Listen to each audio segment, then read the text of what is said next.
This kid awakened an ability that everyone thought was useless. But what they'd later discover was that it was actually a power with limitless potential. Our protagonist, Young Sang-woo, got the ability to clone himself. And what could a chubby guy like him possibly gain from that? Absolutely nothing. The protagonist went back home. His job was to play a famous game and sell his achievements. Curious about his new power, Sang-woo decides to test it out. He concentrates and pops out a clone. He's surprised to see the clone came out completely naked, and for the first time he gets a good look at how his snake stays hidden under all that fat. It's super weird touching another dude like this, but hey, it's his own body, so no big deal. He orders the clone to get dressed and decides to test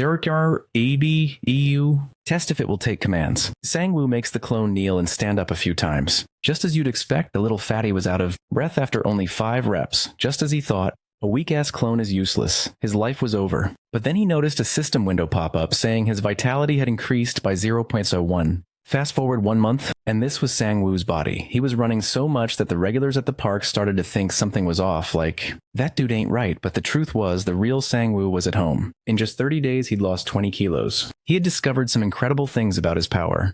The clone's exhaustion and pain didn't affect him at all. If a clone pushed itself so hard that it died, it would just, poof, disappear. The most impressive part, he gets all the positive effects from his clones, and they always look identical to his new physical form. He can also give his clones orders telepathically. His slave number 1 was out running and was suddenly ordered to stop and do push-ups. And lastly, clones can't make more clones. If they could, the world would probably explode with billions of them. Sang-woo made his clone train for a month straight without a single break. Sick, massively improving his stats and his physical appearance. But a guy can't live on just training and spending money. Sang-woo needed to work and make some cash. He decides he'll get a job and take his clone with him to earn double the salary. His clone 1 will act like a normal person, and his name will be Gyeongdu. One of the people there is an acquaintance of the protagonist. So Sang-woo just tells him he brought a friend along for the job. The acquaintance, Deokchil, tells them they need to check in at the main building. Sang-woo is nervous. It's his first time doing something like this. This can't be a crime, right? If he's doing double the work, it's only fair he gets double the pay. After a few hours, our boy was getting a real taste of the working man's life. His clone 1 was grinding hard, unlike him. The clone works itself to death. So even when it's exhausted, the damn thing just won't stop, he thinks.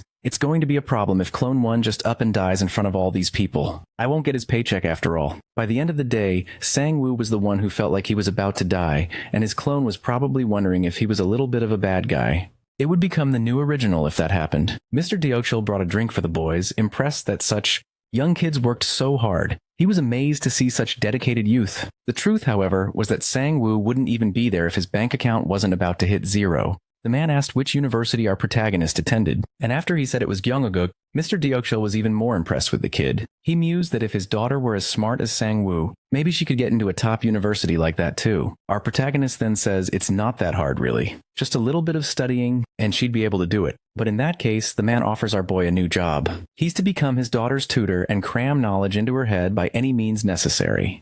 Deokchil even offers a great price for it, because of course a father has to do what's best for his children's future. The next day, Sang-woo felt the full body ache of actually exerting himself. If the clones suffer like this, he thought, maybe I should go a little easier on them. He mentally orders his slave number 1 to come home, since it can't work for more than 24 hours straight without getting the police involved. Now that he'd gone easy on his clone, it was time to kick back and grab a bite to eat. After a while, the clone returned home. Sang-woo ordered it to take a shower because it had more work to do.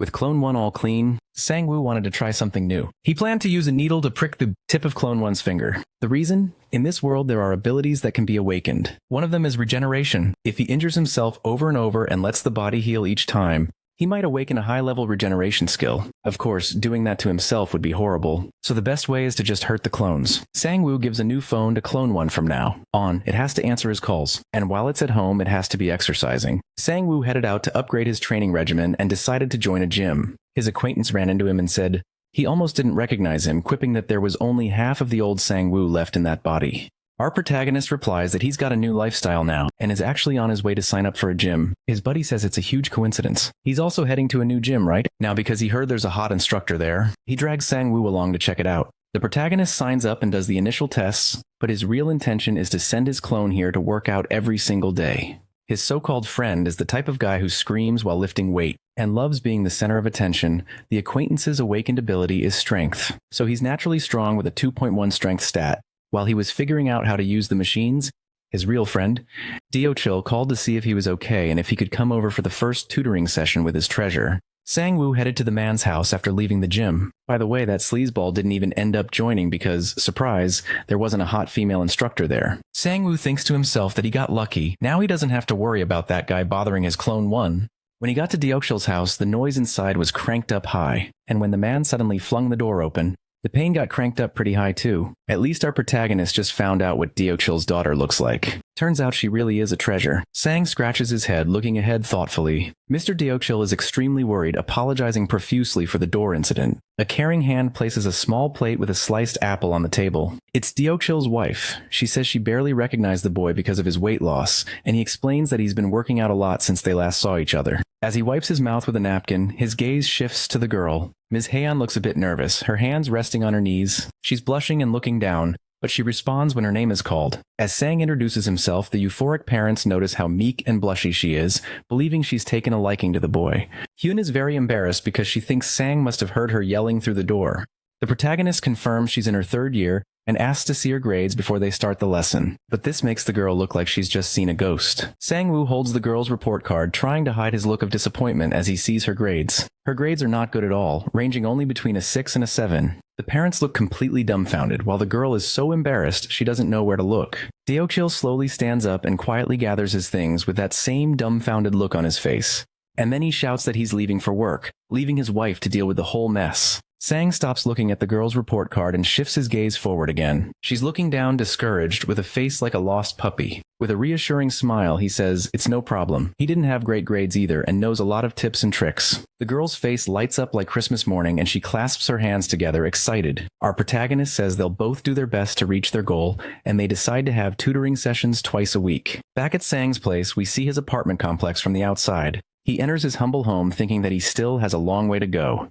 Remembering his tutoring sessions with the girl, the scenes flash through his mind. Hyun seems very dedicated and hardworking, and she accepts all of her tutor's advice. Putting his coat away, he reflects that it's lucky the girl is smarter than he expected. As he sits down at his computer, he realizes that number 1 must have gone to work. He reflects that for now, he's given his clone a cell phone, but if the number of clones increases, managing multiple phones will be a huge hassle. Sang starts browsing a site called Hunter Web, which offers dungeon tips, party finders, skill information, and a marketplace for buying and selling. His goal is to search Hunter Web for a skill related to his own. He sees various ads, people looking for skills, scrolls for sale, and other things. And in shock, he does a spit take when he sees a skill being sold for 100 million won. Another telepathic skill is also for sale for the meager sum of 400 million, and he can't hold back the tears. But the boy reflects that if he had that kind of money, he'd rather buy a house than a skill. Leaning his head back in his chair, he lets out a hopeless sigh. For him, it will take a very long time to save up that much money for a skill. He wonders if hunters really make that much. He checks his bank account on his phone and once again sees how empty it is. Throwing himself onto the bed in disgust, the protagonist feels like he just wants the world to explode. But intrusive thoughts start to creep in, and he wonders if he should become a hunter. News articles about hunters and their magnificent feats start popping up on his screen. He stands up, lost in thought, and not quite sure what to do. Sang starts to think that his cloning ability is amazing, and that he shouldn't just let them do manual labor. Grabbing his coat, the determined boy has a new idea in mind. He gets dressed and decides that he's going to try to become a hunter now. His vitality increases. In the 2000s, portals appeared and monsters poured out of them. More than half the population died. It seemed like humanity would be wiped out forever. But in the midst of all the disaster, humans with special powers began to appear, and with them on the front lines, humanity won. And now, in 2023, there are people who hunt the remaining monsters. They are the hunters. Sang is watching an online course that explains how he can get his license and become a hunter. He decides to write down tips on how to pass the hunter test, and heads to the Hunters Association. As he stretches, he realizes that ever since he started cultivating his vitality, he's been feeling much better even with less sleep. He enters the association and makes his way through the building. A masked man with a sword on his back is talking to a weapons dealer. Another man, bald and covered in scars, is cleaning the parts of a firearm. And a suspicious-looking old man in a large hat is waiting in a corner of the room. Sang-woo is amazed by how many strange types of people he can see there. He notices that there don't seem to be many people taking the test. A woman in a uniform announces that registration for the test will close in 20 minutes. He knows he needs to head to the basement, but the situation is starting to make his anxiety kick in. He arrives at a room with a sign that reads, Hunter License Test Room. With a trembling voice, the protagonist opens the door and says, "Excuse me." Incredibly, every single person in there was either super intimidating or just plain bizarre. No exceptions. Sweating like a pig, he wonders why there are so many people here. Two sinister-looking men laugh at the protagonist for saying, "Excuse me," as if he were some kind of fool. Someone in army boots approaches with firm steps. A scarred hand grips the table tightly. The man is a C-class hunter named Han Myung-won, and he will be the proctor for the license test. The test consists of a written exam, a practical test, and an aptitude test. Cheating is strictly forbidden, and he stresses that they never forget the cheaters. The men who were just laughing at Sang-woo fell silent, intimidated. The protagonist is intimidated too. He understands the pressure here is intense. Looking out at all the participants, the instructor announces that the hunter license test will now begin. A car drives down the street, traffic is flowing smoothly, and there's not much congestion. A person on a headset replies that they'll deposit everything before the end of the month. The person on the headset is the car's driver, and he tells his boss to calm down because he's no rookie at this job. But his boss screams through the headset, making the poor guy's ear hurt. The driver's name is C.O. Kang, and he works for the JM agency. He knows his boss is going to kill him. He says that money isn't coming in, but there are many places it needs to go. Looking at his watch, he notices it's 15 minutes to 8 o'clock. The hunter's exam is almost over. He keeps driving across a bridge as the setting sun bathes the entire scene in orange. Someone raises their arm with a bracelet, and a status screen announces they've passed the exam. That someone is Sang-woo, who looks confused as he realizes he made it. Everyone told him it was easy, but he never imagined it would be this easy. The written questions were pretty easy, and he only had to memorize a few things. They give you plenty of time to train for the practical test, and the target is super close. And the aptitude test feels more like a middle school ethics quiz, with questions like if he's ever thought about shooting someone. Sang wonders if it's okay for the test to be like this, since this job is all about taking risks and using weapons. As he walks back home, he's deep in thought and looks to the side. Looking up at a tall building, he thinks to himself, it seems like the government really wants them to do this. But with a sigh, he decides it's better not to overthink it. Suddenly, he comes across a group of people, and some men in suits are handing out business cards. The men are very well dressed and groomed, extremely sharp. They smile warmly as they hand the cards to passers-by. Sang wonders if those are people from the guilds trying to recruit new hunters. And soon, someone approaches him and offers him a card too, congratulating him on passing the exam. The card is from the JM agency, and it has the name Seo Kang Junmo on it. He introduces himself and says that whenever Sang wants to buy an item or find a monster to hunt, they can help him for a small fee. A little awkwardly, the protagonist scratches the back of his neck and thanks him. Then he opens his status screen, and something there really surprises him. He realizes his cloning skill has leveled up. It's now at level 2. And while Junmo is still talking, he suddenly runs off in a hurry, saying he'll call them another time. The poor guy is left there whining and whispers for him not to forget to call. Back at his apartment complex, Sang-woo rushes in from the street. He puts a hand over his face and is making some suspicious sounds. The boy is completely euphoric because now he can make 2 clones at once. His new clone is being created just like the first one. It appears in a cloud of smoke. Now there are 3 Sang-woos, and he says he's counting on the good work of his new clone. Number 2, showing the small card he got from the JM agency, he says that now they are all ready to become hunters. Junmo tosses the remaining cards onto the car seat and says he's finally handed out almost all of them. Adjusting his tie, he's hoping they'll contact him soon. Thoughtfully, he looks at his own reflection in the car window, watching the night. We now see a gigantic building, the Haesong Guild official building, Korea's number 1. A document with some highlighted information is lying on a desk. A man drinking from a mug says they need to arrange the payment according to what's on the list. Junmo takes the document and says that's fine. But as he looks over the information more carefully, something worries him. In the total payment field, prices for slime fluid, horned rabbit horn, and troll fluid are listed. Sweating, he holds the paper a bit confused and starts to ask a question. He noticed the amount looks weird, but before he can finish his sentence, the other man cuts him off, calling him Junmo. With a mocking look, he asks if it hasn't been a while since he joined Haesong, and Junmo confirms that it has. The man then explains that he needs to be sharp, which makes him a little worried. Placing the mug on the table, the guy adds that if they do everything exactly by the book, there won't be anything left for them. He puts a hand on Junmo's shoulder, saying he knows he's an upright guy, but they don't need to be so sensitive about the guild's services. Junmo looks furious and ends up crumpling the paper, but the man, still mocking him, asks again if he understood. Back in his car, Junmo says that if he knew it would be such a complicated situation, he would have just kept his mouth shut. A ringtone starts playing from his suit pocket. He quickly reaches for it, thinking it's a cell phone. When he answers, he confirms he's Kang Junmo from the JM agency. On the other end of the line is Sang-woo, who says there's something he'd like to discuss. Night has fallen, and we see the outside of a shopping complex near a cafe called Starlux. Junmo enters the cafe, looking for the person he's supposed to meet. Sang is sitting at a nearby table and waves at him as soon as he walks in. Junmo apologizes for making him wait, but Sang-woo explains that he just arrived too. The man asks if they're going to get something to drink. A cafe employee is near the register, and Sang says yes, he'd like to get a drink. They ordered an iced coffee that looks delicious. The man confirms if Sang wants to go on a safe hunt, one that even a beginner could handle. Sang says yes, so the man asks what his skill is. With a serious expression holding his coffee, the protagonist says it's cloning. Placing a hand on his chin, Junmo thinks he's heard of this skill before, one that creates an illusion that can do anything. As Sang chugs his coffee in one gulp, Junmo thinks that for a rookie who makes illusions, it would be physically difficult for him to be useful in a hunt. But he says it's a good skill anyway and hands over the contract for him to read.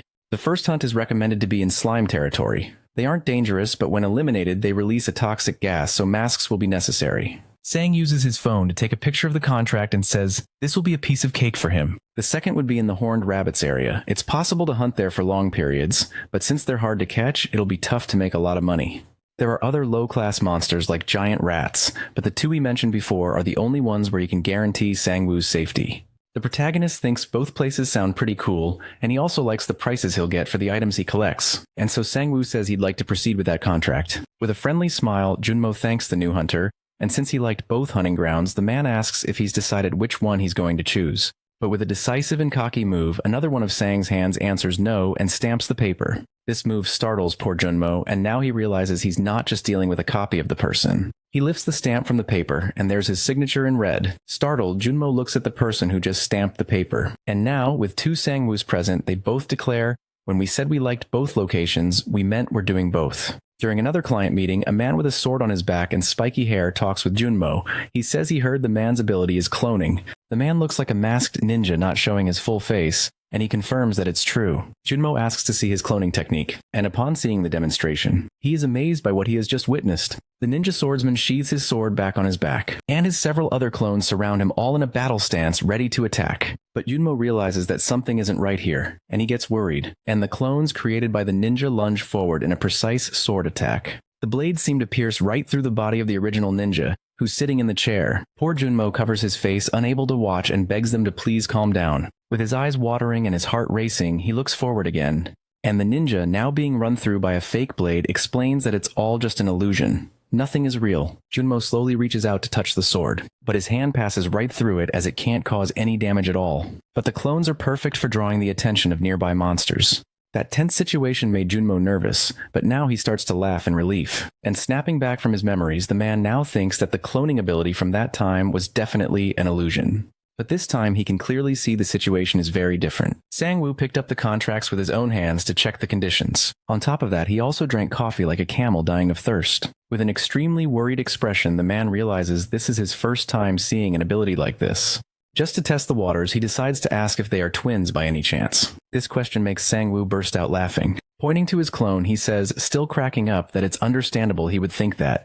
He places a hand on his copy's shoulder to show that it's physical. Sang explains that this guy right here is his clone. Junmo might have confused his ability with someone else's, but this clone is real. And he even adds that he has another copy, but he sent that one to the academy. Junmo is surprised and asks if the clones can also build muscle. The protagonist says yes. If his clone gets stronger, he gets stronger too. It's possible to increase his stats using clones. This makes the man start to think that this ability isn't merely an F-class skill, but has gigantic potential. But getting back to the hunting grounds, Sang has a question for him. He wants to know if it would be a problem for the same person to enter multiple locations at the same time. Junmo explains that entering simultaneously would be difficult because there's a record of a person's entry.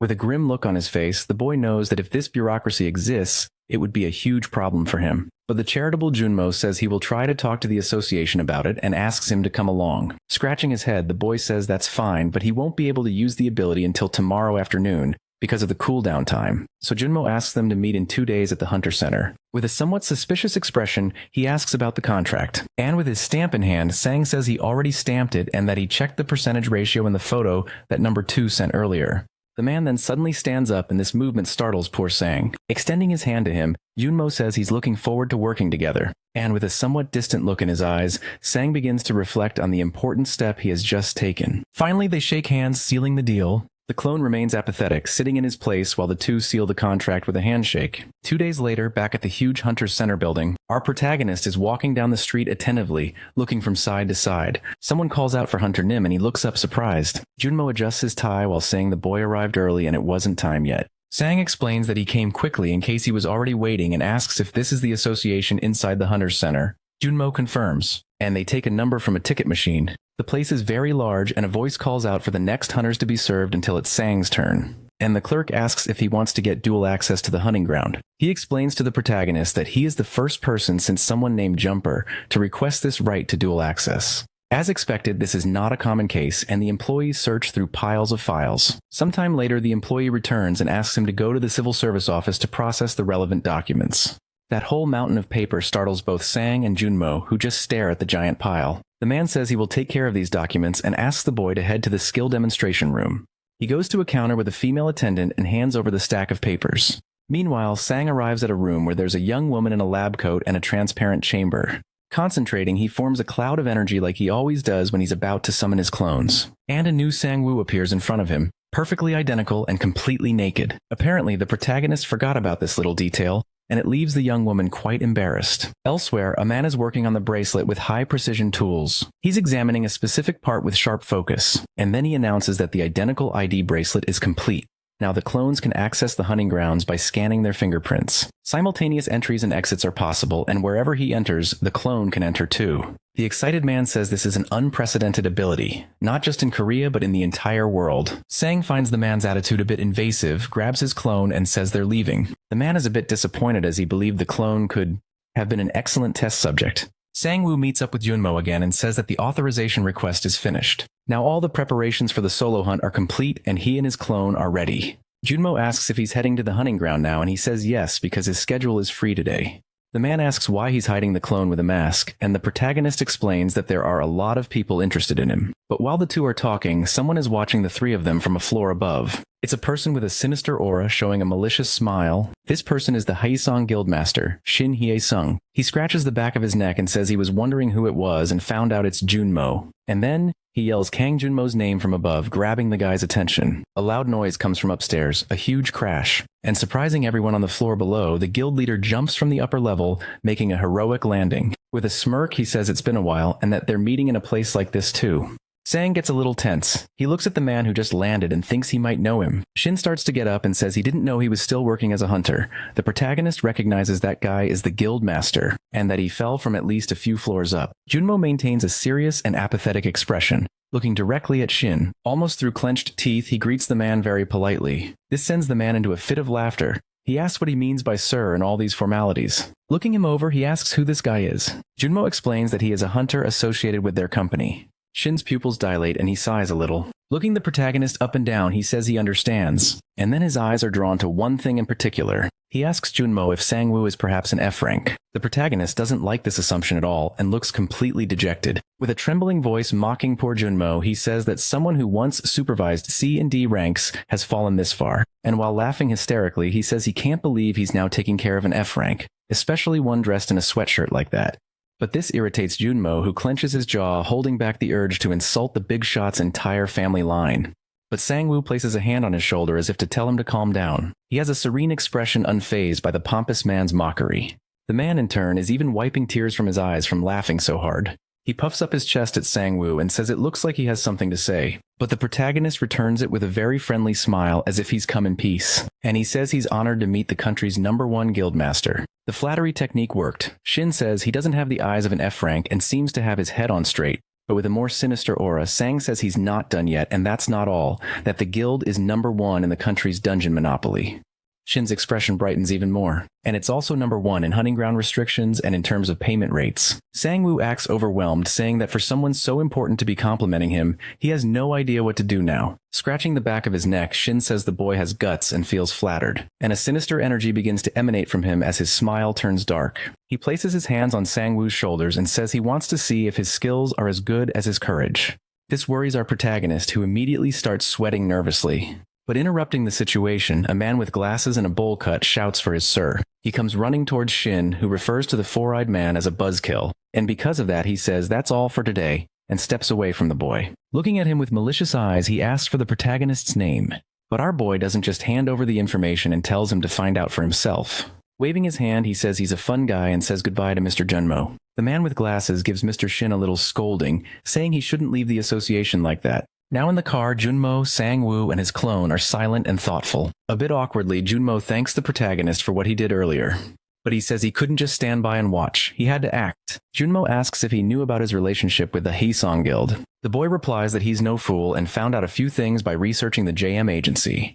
He says he had trouble finding material, but managed to find a rumor that Junmo was fired from the guild. Some pages show people commenting that the guild is horrible, among other cruder insults. And Sang-woo adds that there were comments telling people to never join the JM agency because they would be targeted by the Haesong Guild. So, a little confused, Junmo asks why he chose this agency. And with a sly grin, the boy replies, it was because of the very good payment rate. The clone, as usual, is mute and silent, just looking out the car window. Besides, the protagonist says he can trust Junmo if there's anything he can't handle in the industry, and with the guild. The man is flattered by this show of trust and grips the steering wheel firmly with both hands. And so he thanks him from the heart, and they continue on their way through traffic. Inside the gym, some background music is playing to hype up the gym goers. A hand wrapped in bandages, already covered in bruises, trembles while performing the exercise. Toned and trembling legs also push on with full determination.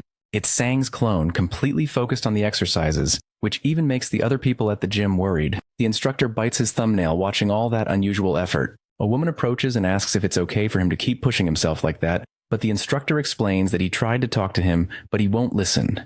The poor clone looks exhausted but continues to do as ordered until a sound comes from his pocket. Holding the bar firmly with his injured hands, he takes a quick break to check a message on his phone. It's Young Sang-woo, who asks him to finish his workout, take a shower, and wait in front of the gym at 4 o'clock. The clone then slams a can of a drink in a single gulp and stops his workout. The worried woman says it looks like he stopped for now, and the instructor breathes a sigh of relief. In a dark cave, you can see some lava slimes crawling on the floor. The slimes are everywhere, from the floor to the walls and even dripping from the cave ceiling. One of them explodes, making a loud noise and releasing a strange gas. A person in a full uniform and a gas mask is holding a hammer. After hitting the slime, they point a type of suction hose at the leftover goo, and this goo is absorbed into a container on their back, already almost full of red liquid. The person in the gas mask walks through a blue portal and heads towards 2 armed guards. The person is none other than Sang-woo, who takes off his mask and breathes a sigh of relief. Junmo asks him how it went, and he says the gas mask is really uncomfortable. Junmo explains that although the slime hunting ground is safe, hunters don't really go there,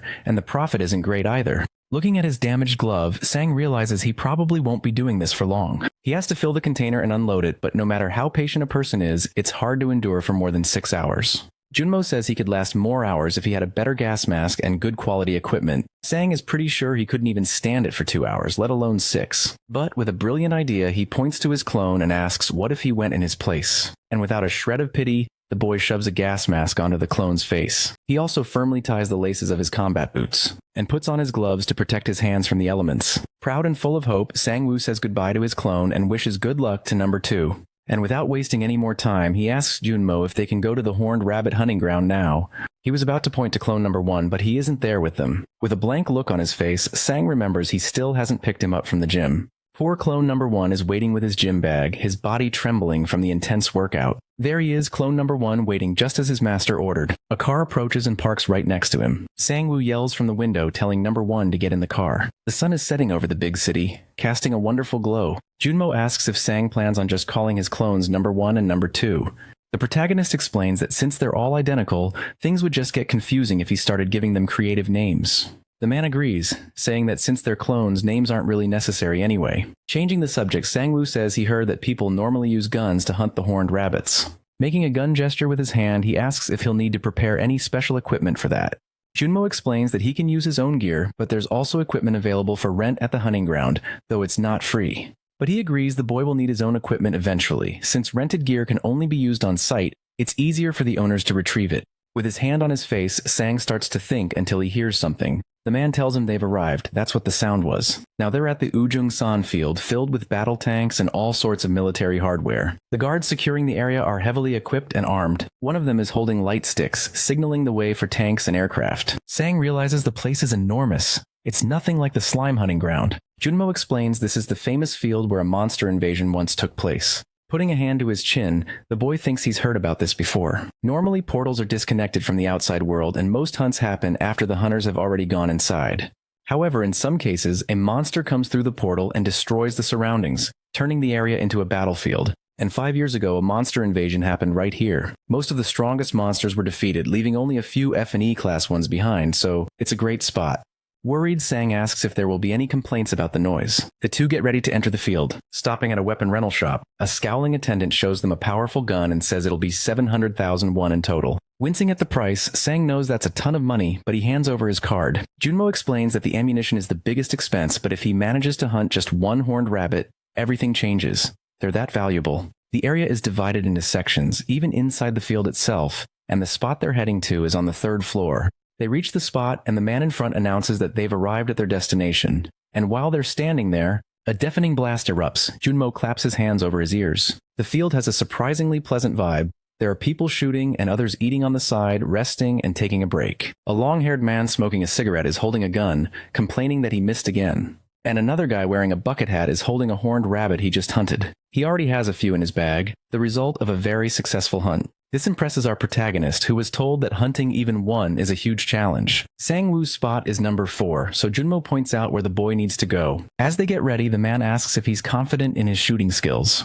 Sang-woo assembles his gun and lets out a smug laugh, asking Junmo who he thinks he is. Getting cocky, he says he only missed 3 shots during his shooting test, but the target back then was much closer. He finishes assembling the gun and says he feels very sorry for the horned rabbits. And to protect his ears from the gunfire, he puts on a pair of earmuffs. As he aims his rifle, he declares that the rabbits won't be able to escape the aim of the eagle eye of Ujang-san. For a moment, Junmo is just glad everyone there is wearing ear protection. The protagonist manages to spot a rabbit standing still in the field. He shouts at the top of his lungs that he found one, and his speed surprises Junmo. Calmly and sharply, he zeroes in on the center of his target.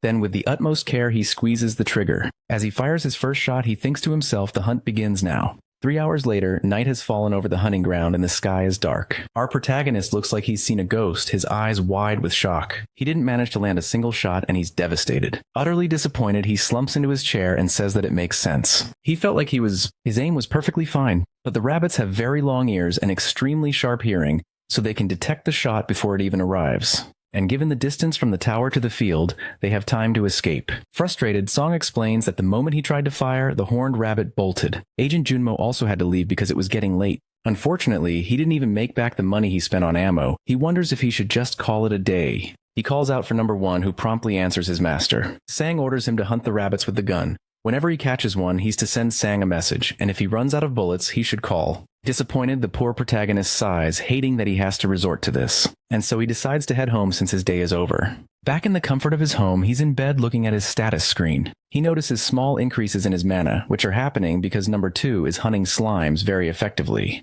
Eagerly opening his overall status window, he sees the significant boosts taking place. His stats are increasing constantly, but something is worrying him. He remembers what happened earlier with the leader of the Hissen Guild who almost got him into serious trouble. Closing his eyes and trying to calm down, he knows he still has a long way to go. The boy is starting to get sleepy. He yawns after such an eventful day. But he can't stop thinking about those pesky little rabbits that managed to get away from him. Sang's eyes snap open again, finding it hard to relax. He just hopes number 1 can catch at least one horned rabbit to make the investment in the gun worthwhile. Finally, he turns over in bed and seems to be drifting off to sleep. But then his phone screen lights up, and a few message notifications pop up on the screen in the middle of the night. Among the 46 unread messages, many of them are from his clone who managed to hunt some rabbits. It's a beautiful day in the city. The sky is partly cloudy but still mostly blue. We see a shop in a building complex surrounded by various signs. Junmo is lost in thought, his arms crossed as he gazes out the window. A ringing phone shatters his peaceful moment. He answers promptly, identifying himself as from the JM agency. The voice on the other end asks if this is the agency for the hunter, Jung Sanwoo. The person introduces himself. He's the manager of the slime hunting ground. He asks Junmo to come quickly and stop Sang. When Junmo asks why, the man explains that Sang has been hunting for 24 hours straight, and he's completely lost it. Worried and with a noticeably shaken voice, Junmo says he'll be there as soon as he can. Meanwhile, our hero is just waking up from a very nice nap. Upon checking his phone, he notices he's received a few messages and that number 1 has run out of ammo. And suddenly his eyes go wide as he checks his notifications. He wonders why he has so many messages piled up. Sang looks like he's just seen a ghost, his eyes glued to the screen. The agent has already arrived at the slime hunting ground and he's also wearing the same shocked expression. Huge tanks of slime liquid are completely full. The hunt was extremely successful. The man wonders how he was able to fill all these storage containers in just one day. The other soldiers approach a masked man, seemingly worried about him. A red liquid starts to drip from the man's mask. Junmo takes out his cell phone and makes a call, thinking this is really not the time for this. On the other end of the line, Sang answers the phone. Frantically, the agent tells him his clone filled all the containers, and they're about to clear everything out, so he needs to order the clone to stop hunting. Sang is happy to hear this, but then he asks if the cleaners can also head over to Ujang-san, and Junmo asks what he means by that. And then we see a massive mountain of hunted horned rabbits at the location. The protagonist explains that the monster carcasses are blocking everyone's way. A man there says he can't even count the number of rabbits. Everyone is shocked. Another person whispers that no one would notice if he took one. Clone number 1 is sitting at his post wearing a cap and mask like any other man, but with his hands dirty from all the hunting. Then a man in a suit approaches him, holding out a business card. He says the clone has shown incredible skills. The card has information for the Brown Bear Guild. The leader is Kim Byung-sik, and before the clone can accept the card, the man asks if he's already part of a guild. But the clone remains completely silent, ignoring the man's questions.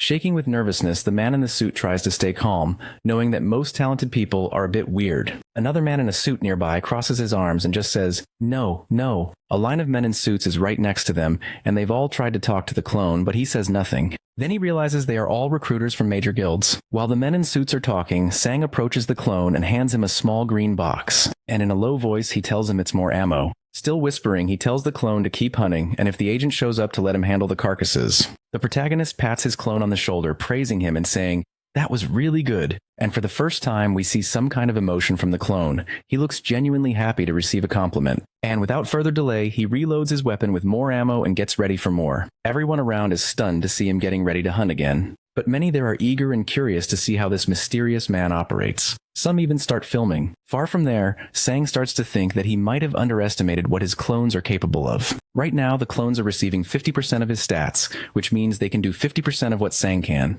But their ability to act like machines, without any hesitation, and with immense concentration, are huge advantages. The protagonist is lost in thought about the advantages of his clones when a voice shouting, "Teacher!" snaps him out of his trance. Turning his head, the young woman asks him what he's thinking so hard about. He tries to compose himself, saying he just observed her activity, and it was much better than last time, but she insists on asking what he was really thinking about. Sang explains it's nothing major. He just went to a hunting ground and did better than he expected. Hayana is shocked to learn that her tutor is a hunter, and even stands up from her chair. The boy forgot that he never mentioned it, and she says she had no idea. Then she takes out her phone and asks if her teacher knows who the hunter is that everyone's been gossiping about today. She shows him a video and says it's Ujang-san's Hawkeye sharpshooter, and Sang nearly chokes when he sees it's his clone. Still a bit dazed from the shock, he can't manage to answer if he knows who it is. She moves the phone even closer to him and says the man has already hunted over 200 rabbits and might set a new record. But he doesn't say a word, he doesn't respond to anyone, and that makes him even cooler because he's so mysterious. When asked for his name, he only replied that he is Ujang-san's Hawkeye. This information makes Sang's face sink. The young woman says she thinks the hunter is really cool,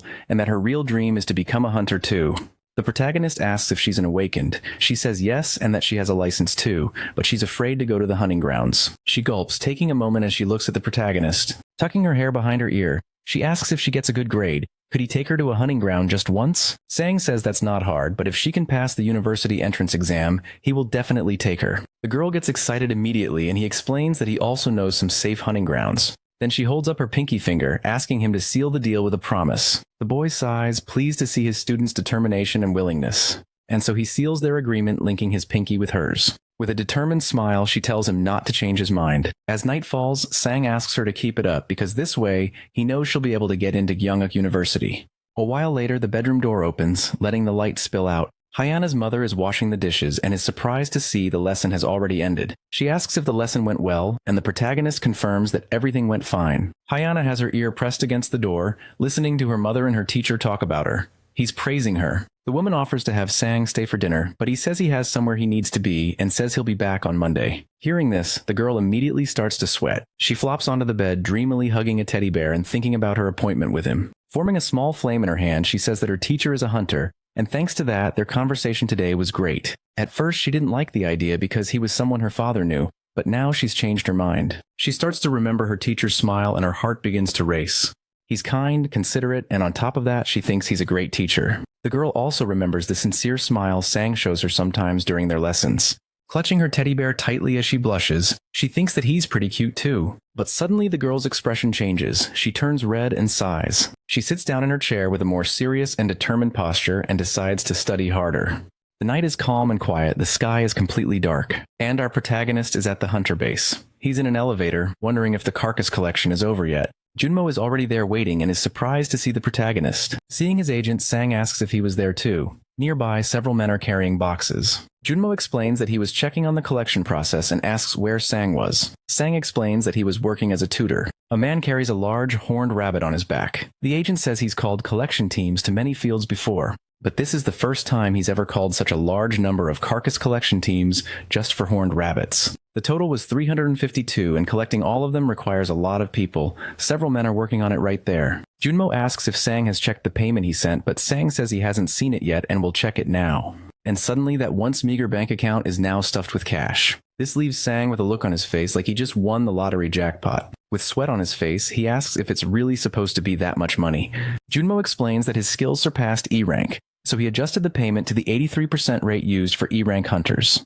Feeling grateful, Sang says he's not E rank yet, but he thanks him profusely for it. Someone standing near their conversation calls out to them. Sang, the clone, and Junmo all look in the direction of the person who called out to them. The man looks tough, has a scar on his face, and rudely asks if Junmo is his manager, and he points to the clone who is still wearing his little cap and mask. The agent steps in front of the clone and asks who's asking. He says he's a hunter whose prey was stolen, and he does not look happy about it. All the rabbits he was targeting were stolen by the clone, so he says today's entire hunt should be credited to him. Placing a hand on the back of his neck, the smug guy says they should pay for it. Junmo is a little apprehensive. It's never fun dealing with this type of person. He whispers to Sang that they apparently chose the wrong place, and Sang says he didn't know these kinds of people existed. Placing a hand on his chin, our protagonist starts thinking about what to do in this situation. Then very quietly, he tells his agent he has an idea. The opportunistic jerk watches the two of them talking and asks what they're whispering about. But holding out his hand, he says he's a man of scruples and will accept just 10% of the total payment. As if his soul had just left his body, Sang just looks completely dumbfounded. The man asks if he's laughing and if he thinks he looks like some kind of clown. Sang puts a hand on his clone's shoulder and tells the man not to worry because he won't be back here for a few days. He tells his agent they should go, but the man gets irritated and refuses to back down, saying he's not finished yet. The two of them simply ignore the man and walk past him, with Sang saying they're going to the nearby cafe. This makes the guy extremely furious. The veins on his forehead start to pop out. Then he winds up for a big punch aimed right at the protagonist, screaming at him not to ignore him. And quickly, Sang orders number 1 to act. The clone's eyes glow like a newly activated robot, and the clone steps in front of the punch that's just about to hit the protagonist. The punch lands with full force. He's thrown backwards by the impact, and the man looks a little confused. The force of the punch was incredible, and poor number 1 goes flying. He crashes into some boxes in his path like a pinball, and finally he lands hard on his back with his arms spread wide. The punch probably hurt his face because there are scuff marks on his mask. The thug's demeanor completely changes now. He gets upset, saying he didn't even hit him that hard. So Sang takes advantage of this, raises his phone, and starts recording everything, yelling about how cruel the man is. The protagonist yells that people won't let it slide if they find out someone acted with such violence in a sacred hunting ground. And then the thug is at a loss, looking all around as the cleanup crew stares at him. Shouting loudly, Sang says it would be a real shame if this video ended up on the hunter web. The man's face is red and veiny. He's super nervous and completely at a loss for words. Getting closer to him, the protagonist places his hand on the guy's shoulder, looking utterly convincing. With a sinister aura, he then suggests that they should just go their separate ways. The man starts to grit his teeth in rage, left with very little choice. Later at a cozy cafe with some chairs outside, Sang is having a drink and asks, startled, about the Hissing Guild. Junmo thinks the hunter who was looking for a fight earlier was a member of that guild. Since the Hissing Guild is so large, it has all sorts of people, including those brawling scumbags. While the clone chugs his drink in a single gulp, Sang asks how the agent knew the guy was from that guild. Junmo explains that from the moment he walked in, the man wouldn't stop giving him a sinister stare, and he believes that can only be the work of the Hissing Guild. Sang says it might be a matter of revenge. They might have done it thinking that Sang's clone was another hunter contracted with the JM agency. The agent admits that the JM agency's hunters don't last long and leave quickly, with only a few F ranks left. And even now, poor Junmo can't guarantee there won't be more sabotage from Hissung. But confidently, our boy says he already knew about all of that and still agreed to join them. This doesn't reassure the poor agent much, but he understands. Sang says he won't let those scoundrels threaten him like this. and he adds that he has a plan to get stronger, really fast. The boy continues chatting with his colleague, and the man seems impressed because the kid is pretty sharp. Their conversation goes on for a while, time passes, and they enjoy themselves at the cafe. And after a long discussion, the boy asks what the man thinks of his idea. With a somewhat stunned expression, Yunmo says he'd never thought of it that way. He jots it down in his little notebook and asks if 2 o'clock tomorrow afternoon would work, and the agreed-upon location will be the giant Hunter's Market.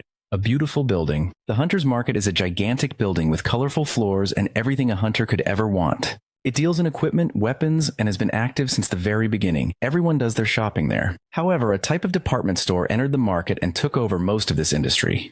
Since they had every piece of equipment a hunter could possibly want, Sang is trying on some awesome armor. That armor is made of titanium and protects against E-class monsters. Wearing the suit, our protagonist says it's very comfortable and light, and he loved it. On top of that, it also has a dagger strategically placed at his side. Drawing a sharp blade from it, the boy says that since he'll be using weapons, this is a great feature. So he asks for 2 more sets identical to the armor he's wearing, and the seller quickly agrees. The boy leaves loaded with merchandise. He has the power of money now. Junmo remembers that he also needed some skills. He's looking for a familiar skill, but he doesn't know if they'll be able to find it in this market. The agent tells them to check out a store called Heritage. This shop has several interesting items that look like those crystal balls which are used.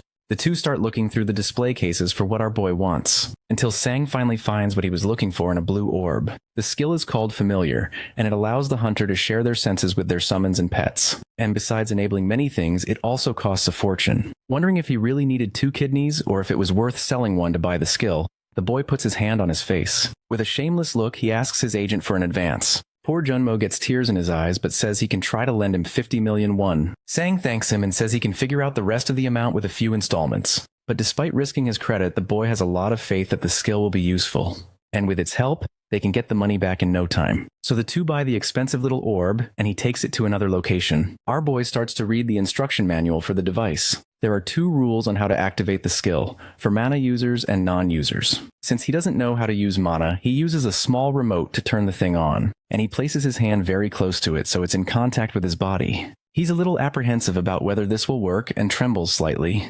And squeezing his eyes shut, he decides to press the button on the remote. An orange light begins to pour out of the orb, illuminating the entire room. The light expands so much that it forms a huge explosion, and then the notification screen pops up announcing that the familiar skill has been created. This skill is at level 1 and shares senses with the chosen target. Sang looks at his hands with a perplexed expression. The skill orb disappears after that whole explosion of life, and clenching his fists, the protagonist can feel the power flowing through his veins. He gets up from the floor and calls his beloved and obedient clones. The two walk in perfect sync, coming together to their master.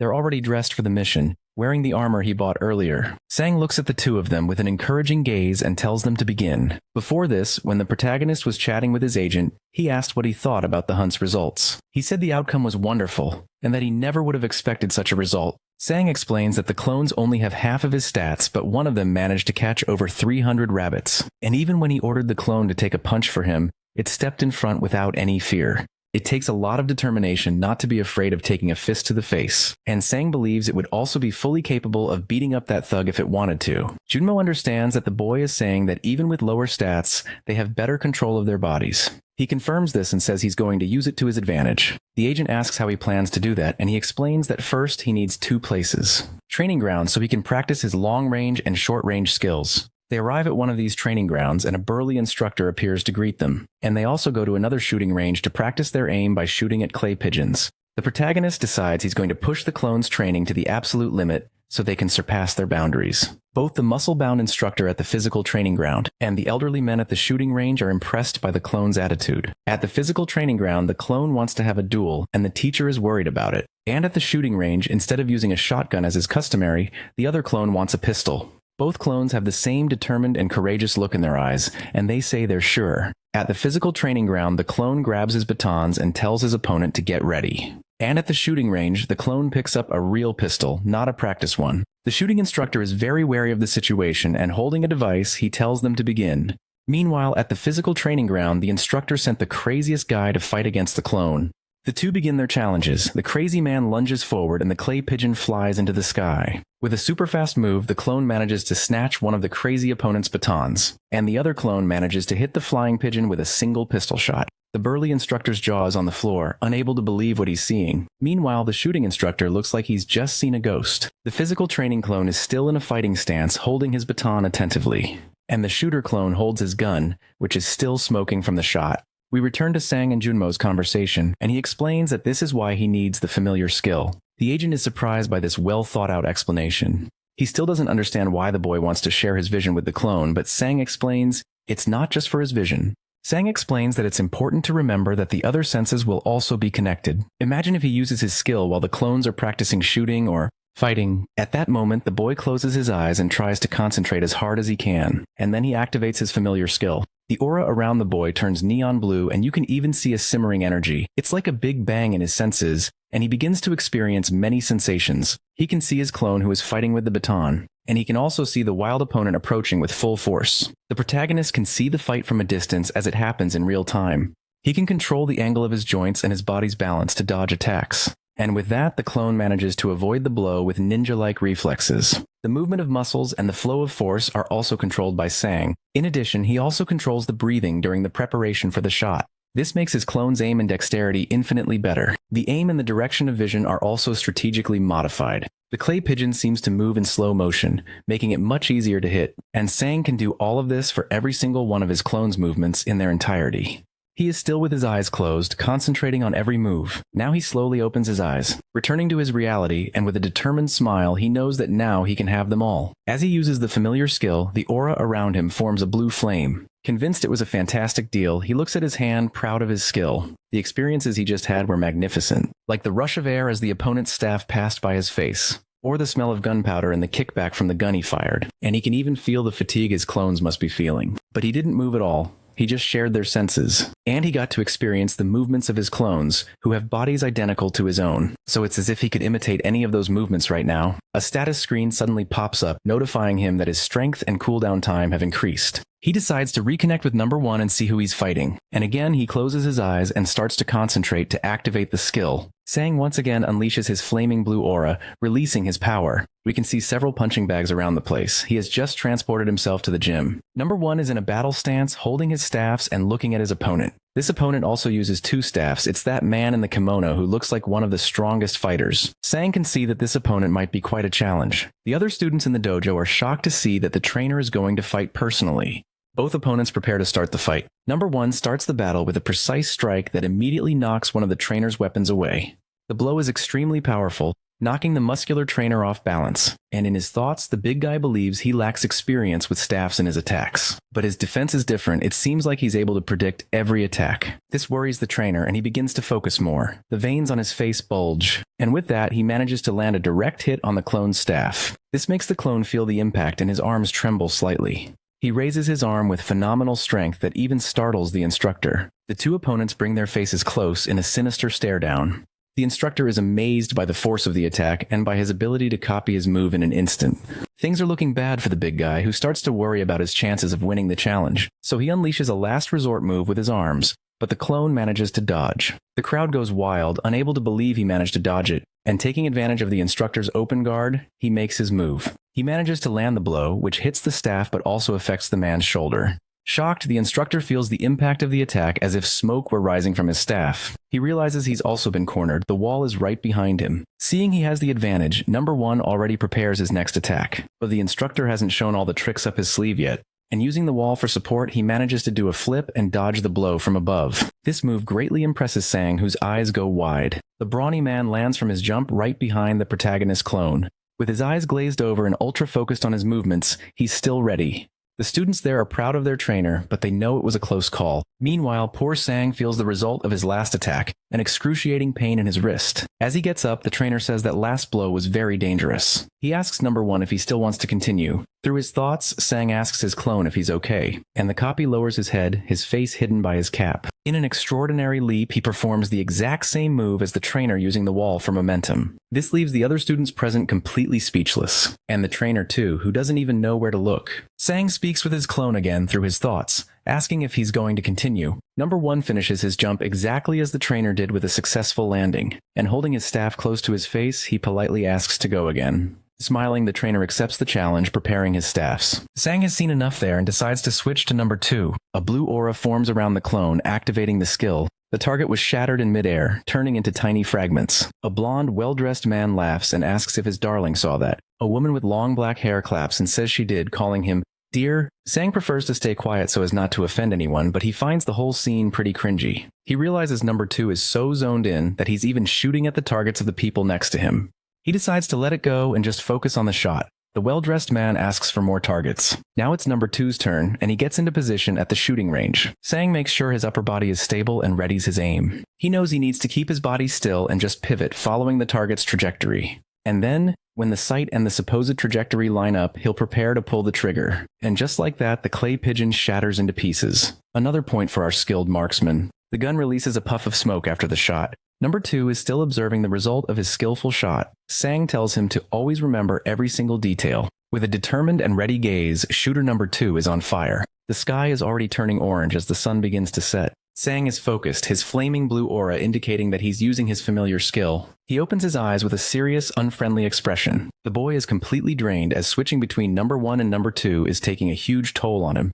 Looking at his own hand, he starts to see everything spin. His mana has run out and he's starting to feel very dizzy. Now it's time to rest. Now the protagonist is sitting on a bench. The clone's movements are pretty wild since they don't feel fear or hesitation, they just charge forward. Next time he wants to go with them to test what might happen if he tries it himself. Someone approaches the spot where Sang is sitting. A very familiar girl with purple hair passes by. It's Hyana, and she recognizes him and immediately calls out to him. The protagonist is surprised to run into her there by chance. Worried, he asks her what she's doing there so late at night, and she explains she was at the library. He's suspicious of her, but she angrily says she was doing her homework. A few strange men are watching them. A strange, tough-looking man smokes a cigarette while asking if this is the guy the other one was talking about. The three of them look like they're straight out of a mob movie, all with the faces of gangsters. Someone is on the phone, and the voice on the other end of the line asks if he just let Kang Junmo go. It's the man who was trying to bribe Sang earlier, and terrified, he says he was trying to intimidate him, but someone there was filming. The voice on the phone yells, asking if the incident was filmed, but then he tells him to forget about it, say nothing, and not even go anywhere near the Ujangsan field. The voice adds that even if something happens, he is to say it has nothing to do with the Hisung Guild. And finally he tells him to pretend he's just a street thug and hangs up. The man gets pissed off and throws his phone against the wall with all his might, cursing the person on the other end of the line. Filled with rage, he stomps on the phone on the ground, still screaming all sorts of curses like a madman. While mercilessly stomping on the device, he asks if the guy knows who he's dealing with. But while he's throwing his tantrum, a voice behind him asks why he's so angry. It's Gwon So-kyung, a big, mean-looking guy, accompanied by a man with long, straight hair. The big guy's smile is sinister, and he seems like a very dangerous person. There are some cigarette butts on the ground. What a dump. The three of them are so weird and intimidating that people passing by prefer to walk around them. Hyung calls the guy kid and says he knew this would happen when he joined the country's #1 guild. Shaking in his boots, he asks if there's still work for him, and says the guild told him not to go near the Ujangsan field. Hyung turns to the long-haired guy named Chang Wan, who says he might have some part-time work for the man. But as they're talking, he notices Sang and Hyana nearby. Coincidentally, the two of them are casually chatting just a few meters ahead. The guy with the scar points to Sang and says he's the bastard who recorded the video. Smiling, the big guy tells him to calm down, saying he got really out of control. Leaning against a pillar, he starts to watch. Changwon moves closer to his colleague and also watches the protagonist and the girl. Sang looks super relaxed and at ease while they talk. Hyana asks her teacher what he's doing there, and he says he's just exercising. A voice interrupts the teacher and students' chat. Someone approaches, stepping on a cigarette butt, and says he heard his little brother owes him something. It's the three mean-looking, gangster-like guys approaching them. The girl asks who they are, and Sang says he's never seen anyone fatter. But then he sees that annoying guy with the scar is among them. Sang then recognizes him and immediately starts thinking about his clones. The protagonist stands in front of the girl and asks how he can help them, and the scar-faced guy immediately turns red, making a sour face. But before he can throw a fit, his chubby friend tells him to relax. And he explains that he's there because he heard Sang has a video of his brother making a mistake while he was a little too excited. The big guy asks him to delete the video and then they'll leave peacefully. Sang holds up his phone and asks if everything will be fine between them if he deletes the video. He holds his phone, pointing it at the guys, and he asks if there's any guarantee that they'll really let him go if he deletes the video. The hefty guy puts a hand to his mouth. Giving a very sarcastic little smile, he says he recognizes Sang isn't an idiot, and that they really won't let him leave unharmed. He adds that the protagonist wasn't smart enough to delete the video when he filmed it, so now it makes no difference. Speaking very quietly, the boy tells Hyana to wait for the right moment and run.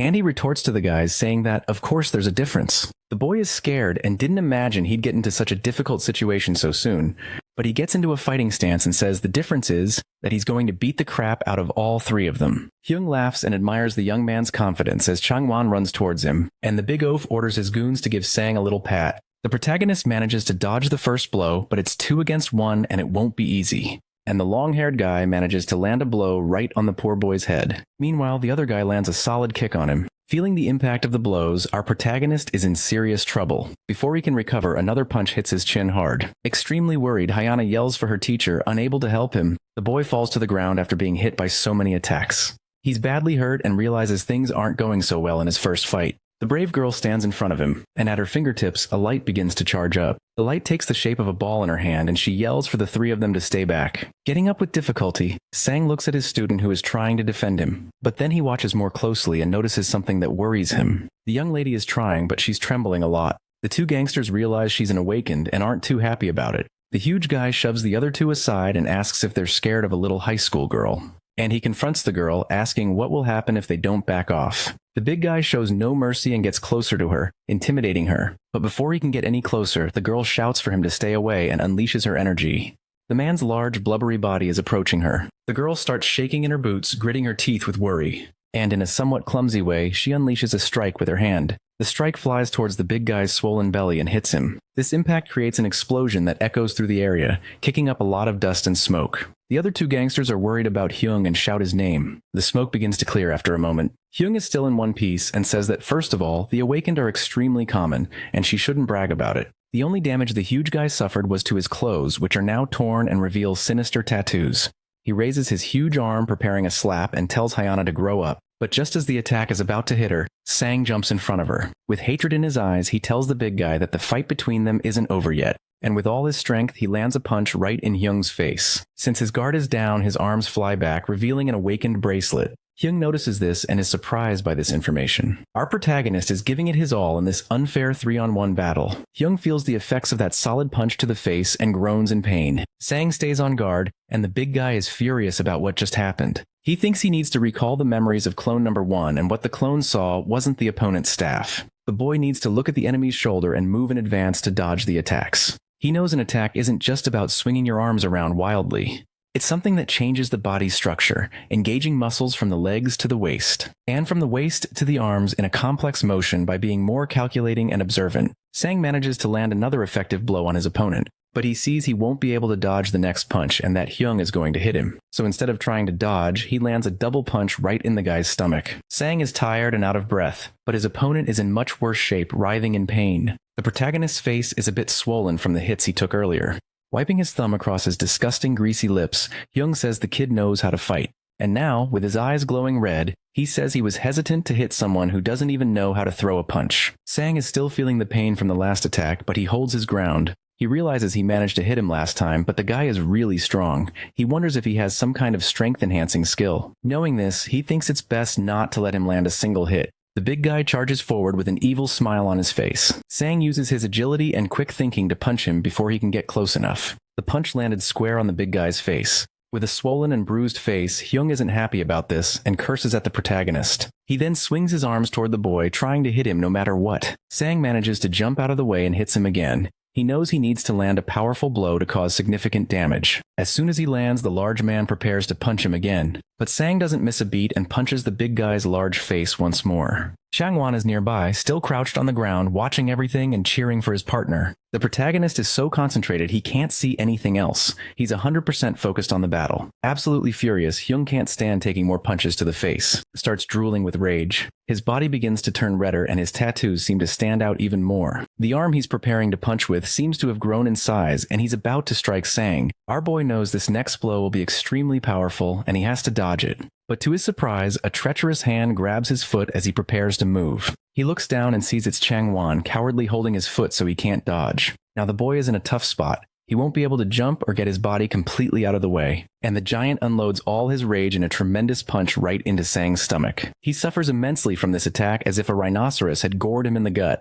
Hyana is devastated. She screams no as her eyes widen with worry. This attack sends our boy flying back into a nearby wall. He crouches down and clutches his stomach, struggling to breathe. But it's incredibly hard to draw a breath. The blow was just too powerful. Trying to stay calm, he knows he needs to regulate his breathing. His eyes remain locked on his opponent. He refuses to be defeated. But Hyung isn't done yet, and he readies another strike with his giant arm. The impact is tremendous, and a cloud of black smoke suddenly rises. But it's Jung who's suffering the consequences of the impact. His eyes turn white and he gasps for air. Sang looks at his opponent, not quite understanding what's happening. And the one responsible for this is Hyana, who stands in a combat stance with her hand raised. The other two thugs are on the ground, cursing at the girl because no one expected this. She turns to them and they scream that she should have left and that she's an idiot. But out of nowhere, the clones appear and start attacking the two cheaters. The girl is surprised but also very relieved. One of the clones is right next to her. He's wearing a mask. Hyung gets distracted by the sound of the fight behind him and looks back to see what's going on. But Sang calls for the big guy's attention. He wipes the cut on his face and says he can finally breathe properly now. The bulky guy charges at the protagonist with hatred in his eyes. And our boy looks very confident at this moment. He uses the same technique he used against the instructor in the training field, using the wall as a foothold to dodge. As he comes back down, he passes the big guy and thanks him for serving as a practice dummy. And with the momentum he gained, he delivers a phenomenal kick right to the giant's head. After that elaborate move, Sang sits on the floor, panting and exhausted. But he's in much better shape than the big guy who's completely broken on the ground. His friends aren't in a much better situation either. A status screen pops up and Sang has gained muscular strength, speed, stamina, and dexterity. Furthermore, his cloning ability has temporarily leveled up. He can now make 3 clones. With his face all beaten up, our boy laughs when he sees he's gotten stronger. As soon as he relaxes a bit, his body gives out and he lies down on the floor. The 2 clones and Haeyeon come running to see if he's okay, but Sang is smiling, feeling victorious. Later that night, the city is all lit up by streetlights and houses. Haeyeon's hand is bandaged, and Sang asks why she didn't run when she had the chance. She says that if she hadn't been there to help him, it would have been much worse, and he confirms it with a shaky voice. The girl said she was surprised because she didn't believe the famous Supreme Hunter was Sang's clone. The clone gets all smug and proud, and the protagonist walks over to him. He asks her not to go around telling people, and she asks why, wondering if he doesn't want to be famous. Sang says it could attract negative attention, so she promises her lips are sealed. They arrive at the girl's house, and she seems a bit disappointed, wanting to talk more. The protagonist asks if her hand is okay and if she'll be able to hold a pen, but she shows him it was her left hand. Playfully, she asks if it wouldn't be a good idea to reduce her homework since she's injured, but he asks if she didn't already finish it all at the library. Upset, the girl laments that he has such a good memory at times like these. Sang puts a hand to his face and thanks his student for everything she did for him today. He figures he only won because she stopped his opponent at the right moment. Blushing, the young woman says she played a very important role today. She teases him, saying he should thank her over a meal, not on an empty stomach, basically inviting herself to dinner. Looking at him with a very determined gaze, she says that taking her to dinner will be a promise. The two say their goodbyes, and the girl goes into her house. Pleased, Sang says he'll make sure his student eats plenty of meat. He continues on his way, satisfied, but the 2 clones are staring at him with wide eyes.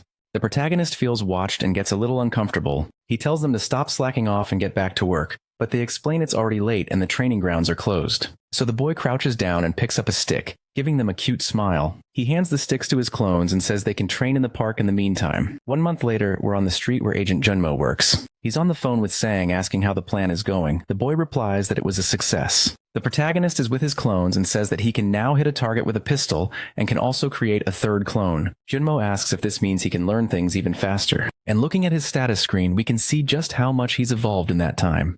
He tells his agent that he has a surprise in store for him. Although it's a bit sudden, he asks if Junmo can secure 3 rank E hunting grounds for tomorrow. Proudly, the agent says he'll get them no matter what, leaving Sang very satisfied. He asks for the schedule, and the boy replies that he'll have them exercise in the morning and hunt in the afternoon. Hanging up his call with the agent, he looks at his 3 clones. He decides that one will train upper body, another lower body, and the 3rd will do cardio.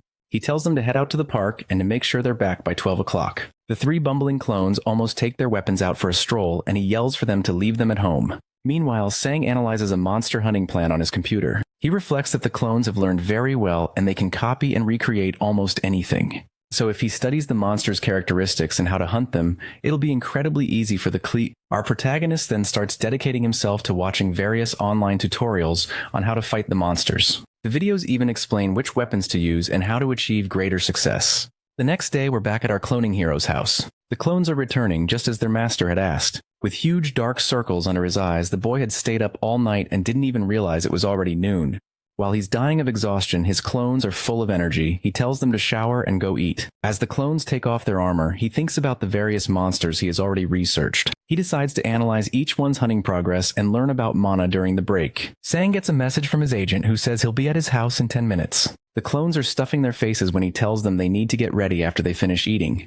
The agent and the boy meet at the entrance of the building as planned. The three clones, prepared like this, give off a frightening aura that both Yunmo and Sang noticed. The efficient agent managed to secure 3 training grounds, all located close to each other.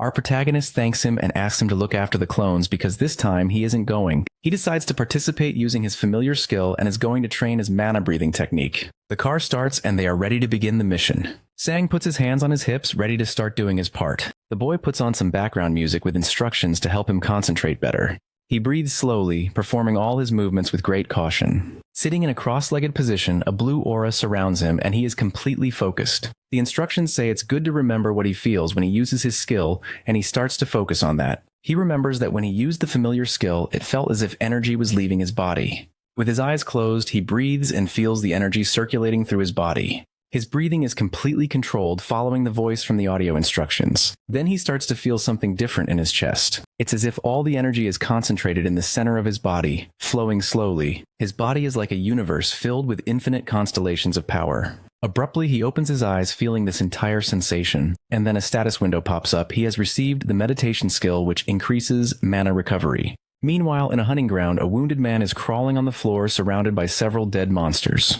The warrior is badly injured and doesn't understand how such a strong monster could be in a rank E dungeon. A creature with extremely sharp teeth is chewing on the remains of an alien fish. The wounded man says he needs to report this to the authorities urgently. This monster seems to be far stronger than what this area should allow.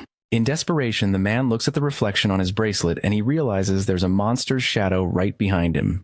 The cursed creature closes in fast, ready to end the poor man's life. A terrifying scream can be heard, even from outside the dungeon. Junmo's car door opens. He arrives at the last hunting ground he was able to find for the clones. The agent explains that this location has alien fish, and they're known for their powerful jaws. One of the clones closes the car door, and Junmo tells him to be careful during the hunt. He pulls out his cell phone and informs Sang that he has dropped all 3 off at their respective locations. Excited, Yunmo thinks that the fact that someone can hunt in 3 different places at once is truly extraordinary. And depending on the results of this hunt, the hunter industry might start to cause a stir. Meanwhile, back at Sang's house, he's feeling pretty smug because he's already obtained the mana breathing skill.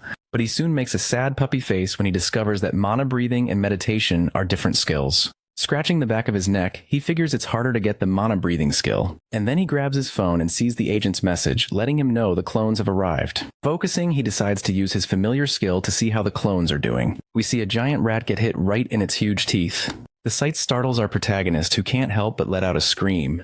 It's clone number 1 who is hunting this absolutely disgusting rat. Apparently, there haven't been any problems with the hunt so far. The guides were a big help. Other disgusting, resting rats come rushing forward. Sang decides to watch and see if the guides were really useful. He remembers what he watched in the tutorial, that rats are one of the most annoying rank F monsters. The man explaining about the rats says he suggests hunting them in groups. But when you have no choice but to go alone, there are other ways to do it. First, since they charge in a straight line, it's a good idea to keep your distance and shoot. And that's exactly what number 1 does. He keeps his distance and just keeps firing. But when it's not possible to kill them all with gunfire, you'll have to engage in close quarters combat. The rat skulls are very hard, so it's necessary to attack a different spot.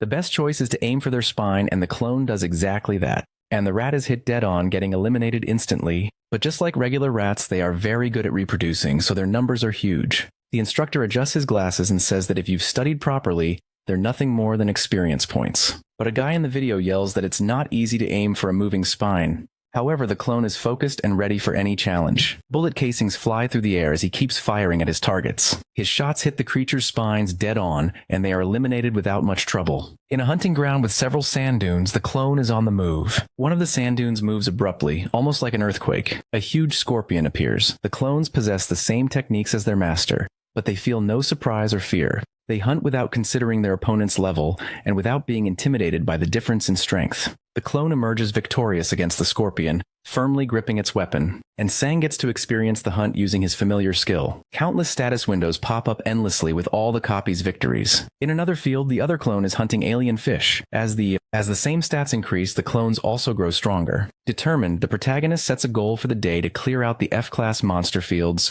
with the help of his powerful limitations. In the hunting ground, footsteps slowly approach. Two hunters are talking about how extremely quiet the place is today, and that they haven't found a single monster yet. They get closer to a strange object up ahead, wondering what it could be. It's a massive pile of monster carcasses. One of them asks how much all of it would be worth, and they decide to put everything into boxes. The day is clear with few clouds in the sky, pleasant weather. A clone holds its weapon. Weapons surrounded by the carcasses of already eliminated monsters. Sang knows the hunt is going very well, but he feels like he's forgotten something. And then he completely panics when he remembers Heian. He remembers the cleaning staff collecting the horned rabbit carcasses and realizes he hasn't collected anything he's hunted so far. Knowing this, he decides to send an order for the 3 clones to stop everything they're doing and go collect all the carcasses. But he wonders if someone might have already done it for them, and he can't help but shed a few tears of regret. Something suddenly comes to his mind like a flash of inspiration. He notices there are alien fish carcasses that number 3 isn't collecting, but the clone says he wasn't the one who hunted them. But the greedy Sang explains that now is not the time to be honest, and that each one of them is worth good money. Number 3 approaches some of the fishy carcasses to collect them. It's a pretty disgusting scene because whoever hunted them chopped them up like baby food. But as number 3 is collecting the bodies, he notices something strange. He finds something else inside one of them. It's not part of the fish, and he asks if he should take it. When Sang sees it, he's horrified and his eyes widen. That is a human arm already starting to decompose. But while he's digging through the dead monsters, something moves behind number 3 and he notices the movement. Sang also notices the movement and warns that something is there. The clone grabs its weapon. He stands up alert to his surroundings as it could be an enemy or someone trying to steal the carcasses. And behind him, a strange noise catches his attention. An alien fish head falls in front of him, chopped up just like the other parts. And behind number 3, an eel-like sea monster is lurking. He realizes that the fish head was bait. Since number 3 is no fool, he realizes it's an ambush and quickly turns around. But before he can do anything, his arm is ripped off like a Lego piece with no effort at all. Poor number 3 is confused. He feels a flood of different emotions and pain. But this is where we see the disadvantages of using a familiar skill, because someone else is feeling all of this too.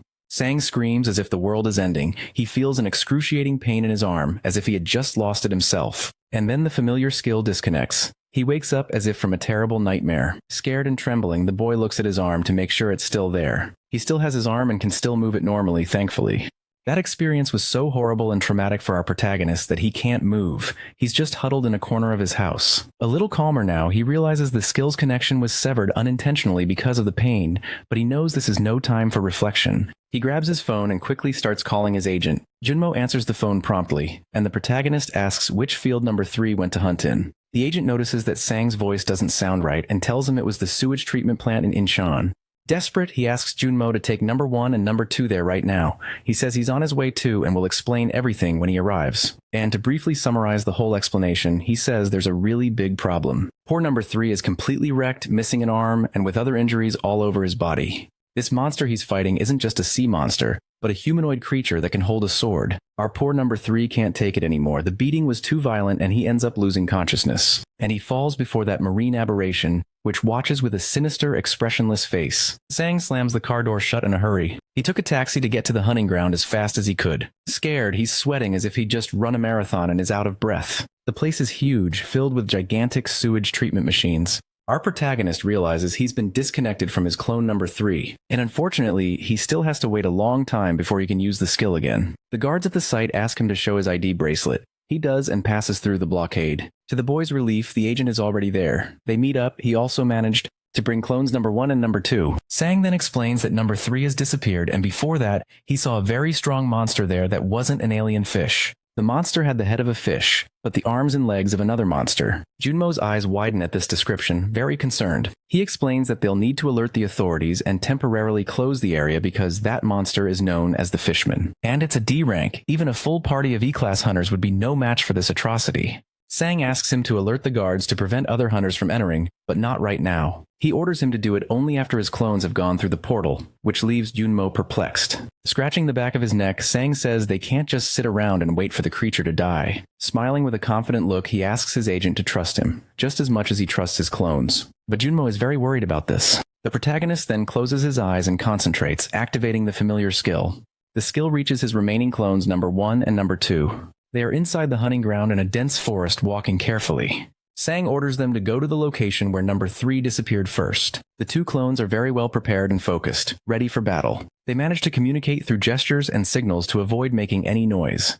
A disgusting sound of teeth tearing through flesh and cartilage can be heard nearby. The two have found the creature. It's eating an unlucky alien fish. This is great for our protagonist, who never imagined he'd be lucky enough to attack first. He knows his stats are those of an E-class hunter, but since his clones only receive 53% of them, they are at best F-class. But the creature isn't in a normal state right now, and he also needs to consider his clone's hunting skills. From the bottom of his hero's heart, he believes it will indeed be possible. The boy then orders his clones to aim for the monster's head, so they start shooting, determined to kill this abomination. The bullets hit the big fish's head, but they aren't strong enough to pierce its hide. The unfortunate clones are left looking completely dumbfounded. Sang is just as confused. He then realizes that bullets don't work on it. That initial hail of bullets only served to annoy the abominable, toothy monster. And after roaring, the beast leaps like a flea, reaching several meters in the air. It comes crashing down right between the two clones, who barely manage to escape. One of the clones uses his dodge to perform a different move. He does a flip over the monster's head, slicing his sword across its shoulder,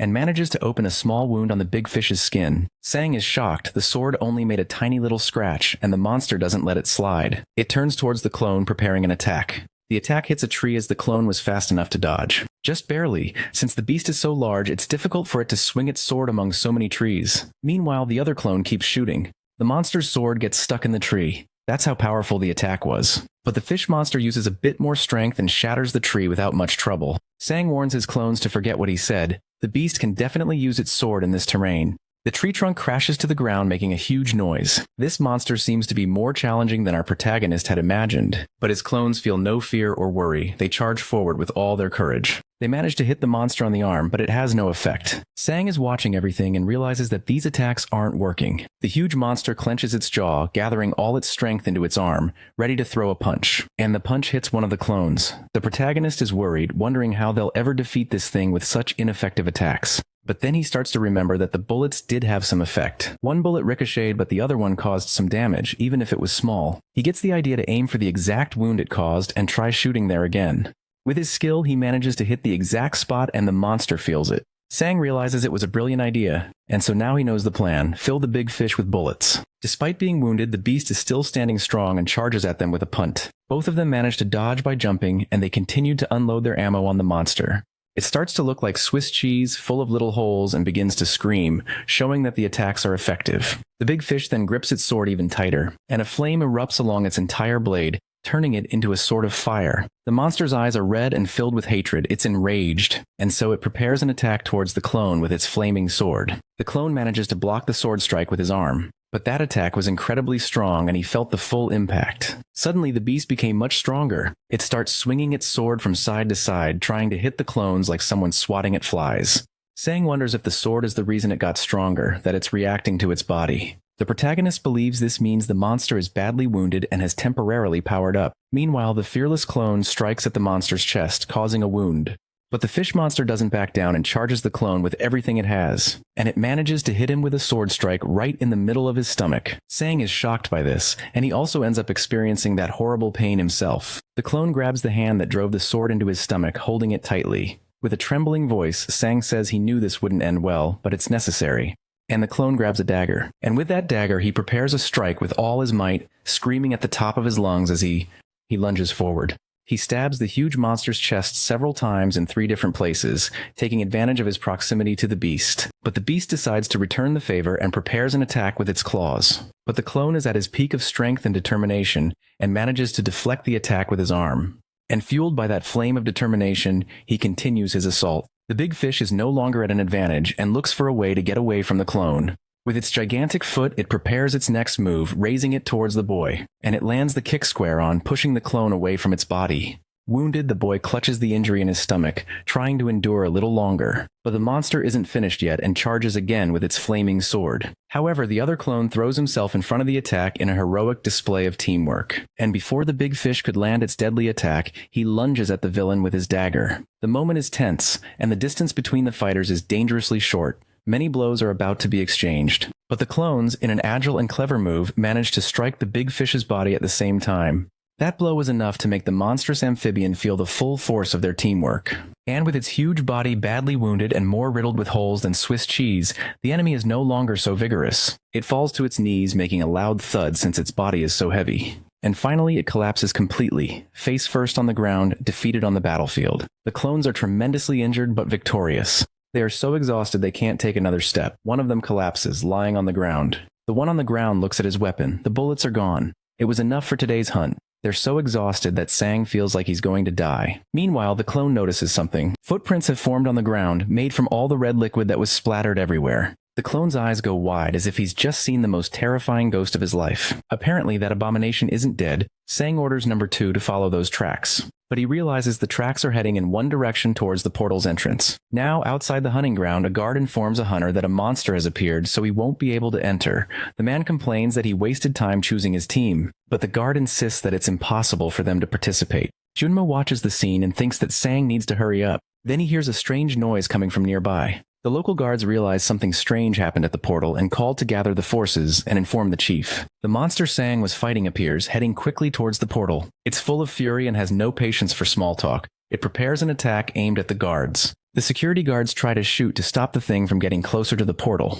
But instead of stopping it, the bullets have no effect, and it begins to transform its sword. And the big fish manages to reach the portal, attacking the guards who are no match for it. Still inside the hunting ground, clone number 2 is determined to follow the runaway creature. He readies the weapon in his hand, preparing to throw it, and he throws it with all his might at the monstrous amphibian's back. Meanwhile, from inside the portal, Sang emerges holding a knife and also lunges at the beast. Using all of his strength, he charges the beast, and he manages to plunge the knife right into the monster's head near its eye. This makes the beast scream in pain, and the soldiers standing around are paralyzed, watching the terrifying scene. Sang gathers all his physical strength into his arms and uses both of them to drive the knife in deeper. The soldiers look like they've seen a ghost, with their mouths wide open and eyes bulging. Our protagonist manages to bring down the huge beast, which falls onto its back with him still on top of it. Overcome with emotion, number 2 gives a thumbs up and can't hold back his tears. A man with a goatee is on the phone saying that he's arrived. He's wearing a bulletproof vest and says he'll send a detailed report right after the investigation.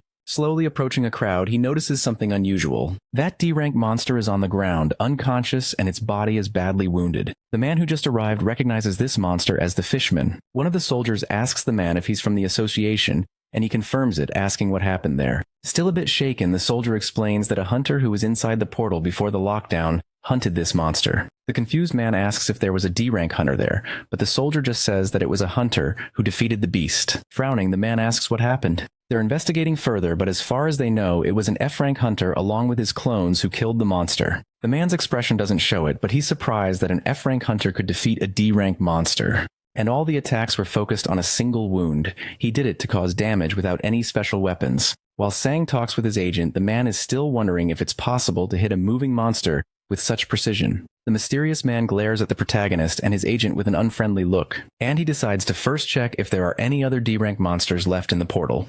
The fish monster's corpse is still there. Sinisterly, it still keeps its huge eyes wide open. Approaching the portal, the mysterious man wonders what he should explain to the association. Meanwhile, the protagonist is checking out new skills he's gained. One of them is Dash, which increases movement speed. Another is Projectile, which increases attack power when using a pistol. He unlocked Regeneration, as well as the Strike skill, which applies all his strength into a single blow upon activation. On top of that, his strength, dexterity, and endurance stats have also increased. While cleaning his wounds, he realizes he's loaded with new skills this time. And he wonders if his clones, number 1 and 2, managed to survive thanks to the Regeneration skill. The clones got hurt, but Sang believes that letting them heal on their own will help increase his Regeneration stat. Junmo praises the protagonist for defeating a D-rank monster, and he gets a little embarrassed. The agent says he thinks he could even hunt an E-rank monster by himself without any problems. And talking about it, the boy remembers the monster's short sword. He walks over to the monster's body and says it had a sword that absorbed the red liquid from its body. Sang goes to get the sword and says the beast went crazy with red eyes and got much stronger after the sword absorbed the liquid. But before the boy can grab the sword, Junmo stops him, saying it's better to have a clone do it since it might be a cursed item. Worried, Sang asks if he can't use cursed items, and the agent explains that these items can be worth a lot depending on their effects, which gets the boy super excited. He then agrees to have a clone get it later, and in the meantime, the collection team will take the beast's body. Also, he remembers to ask his agent if an item he took from the beast's head is also expensive. He pulls a strange item from his pocket and shows it to his agent. Junmo's jaw drops. He's that impressed. It's a large red stone the size of Sang's hand, but unfortunately it's a low-level gem, in other words, a worthless item. The boy is so excited that it's hard for Junmo to burst his bubble. He explains that it's a cheap item that increases stats, but it can't be used on a person because there are too many side effects. Poor Sang's hopes are crushed after this explanation, saying goodbye to the cash. But the agent explains that the other items could indeed be worth a lot, so he shouldn't feel bad about it. So the protagonist asked him to take care of collecting the items and thanks him. Back at the protagonist's home, Sweet Home, he opens the door to his house. The clones are leaning on each other to walk. They get home and can hardly believe everything that happened. He decides to summon number 3 again and tells the other 2 to rest. Sang concentrates to activate his skill and summon another clone. And just like that, another Sang appears right in front of him, brand new. He hands the clone his equipment and tells him to go train. He also changes his clothes since they were disgustingly dirty. And then he sits on the floor, ready to see what he's got. A sword and a stat-boosting stone. These are the items he got himself. He picks up the stone and starts searching on his phone. It's a strength gem.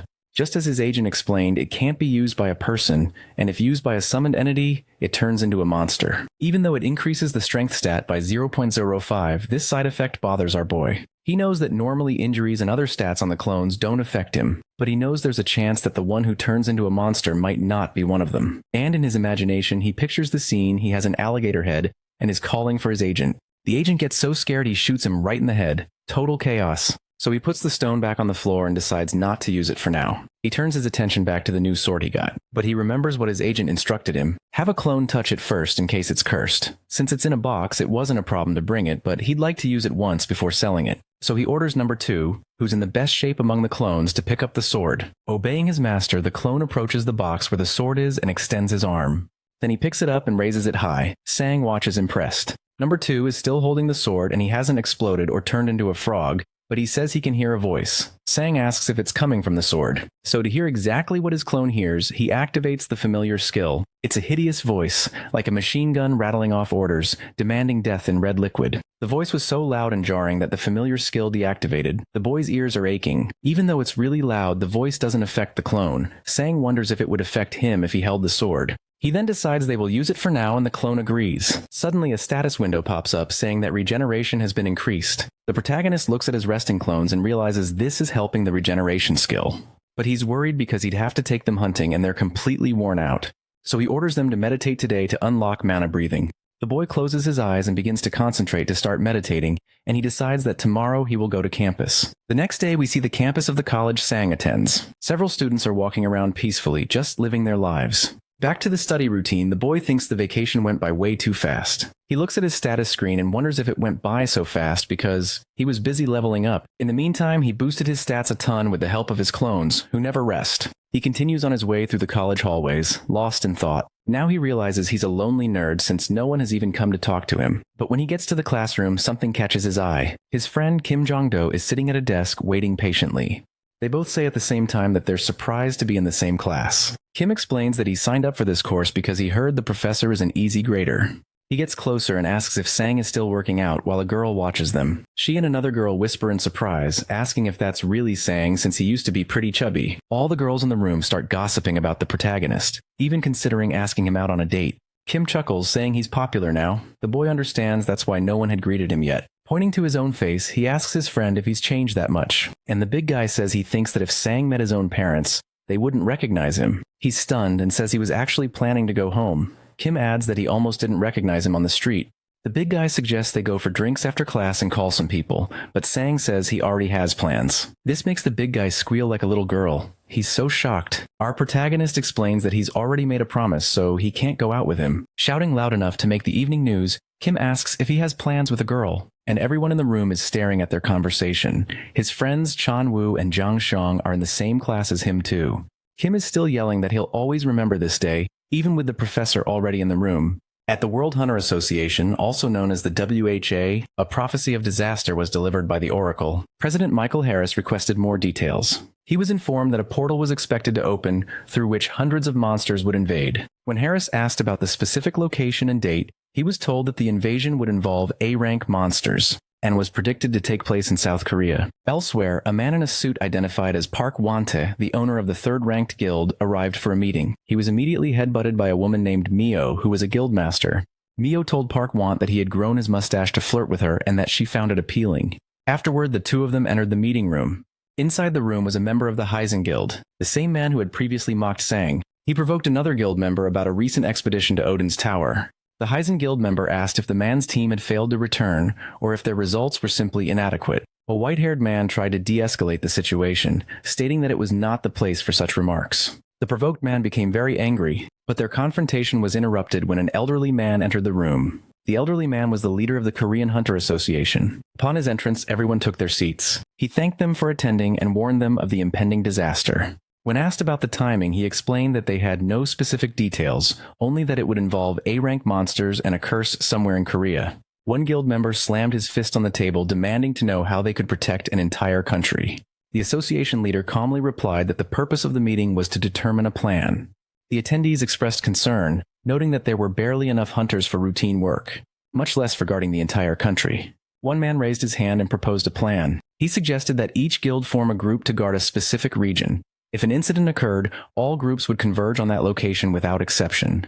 He added that any guild failing to cooperate would face severe punishment. The association leader asked if anyone disagreed with the proposal, and the plan was met with unanimous agreement. After leaving his college, Sang saw a female student being accosted by a man. The man was insisting that she give him her phone number and was complimenting her appearance. The student responded by telling the man he was ugly. When she noticed Sang approaching, she pretended he was her boyfriend. To get away from the man, she clung to Sang's arm and they left the area together. The student explained to Sang that the man had been bothering her, which is why she had pretended they were a couple. She also clarified that she did not have a boyfriend. Sang noticed her attire and asked why she was not in her school uniform. She replied that it was her birthday. She then asked why he was staring at her. Sang recalled that he already had her phone number because he was her teacher. At that moment, Sang received a notification that he had earned another 50 million won. He then invited the student to eat whatever she wanted. Sang took her to a restaurant that served premium steak. Upon seeing the menu prices, she expressed concern about the expense. Sang told her not to worry, claiming his boss was paying for the meal, and ordered another round of food for them. While they were at the restaurant, an emergency warning appeared on a television screen. The broadcast announced that a monster portal breach was in progress in South Korea,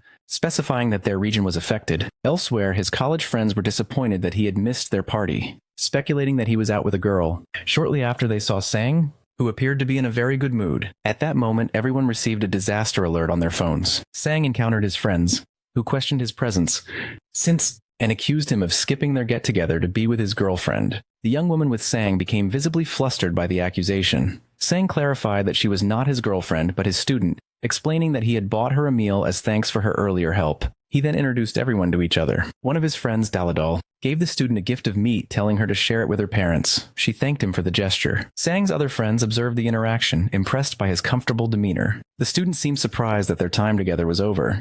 Sang explained that with the disaster alert in effect, her parents would likely be worried about her. His friends suggested they spend more time together, but Sang insisted that everyone should return home immediately for their safety. His friends agreed and departed. As he left, Sang observed other people leaving a bar, drinking and laughing, which made him wonder if he was overreacting to the alert. Sang then received a phone call from a man named Junmo, who asked if he had heard the alert. Sang confirmed he had and asked for more information. Junmo revealed that the alert was expected to last for 3 months, because the location of the monster appearances was unknown. He added that the creatures were anticipated to be extremely dangerous, potentially including A-rank monsters, and that an appearance in the capital would result in a high number of casualties. Sang questioned why the public was not being warned more explicitly if the threat was so severe. Junmo explained that the government could not shut down the national economy for 3 months, as it would lead to the country's collapse. Upon hearing this, Sang understood the underlying motive. He concluded that the vague announcement was a tactic by the Hunter Association to avoid responsibility,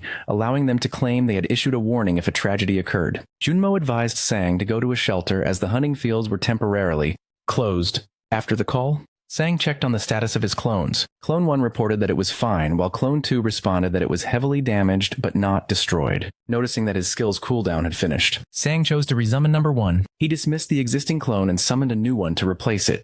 Sang traveled to his parents' home. When he opened the door and announced his arrival, his mother did not recognize him, due to his changed appearance. He had to state his name, Sang-woo, before she acknowledged him. His father also had to look closely before confirming it was his son. Soon after, his sister Kyungdu appeared. She remarked that he should have greeted her first. Initially, Sang did not recognize her either. Their mother invited him inside, but then asked about the masked individuals accompanying him.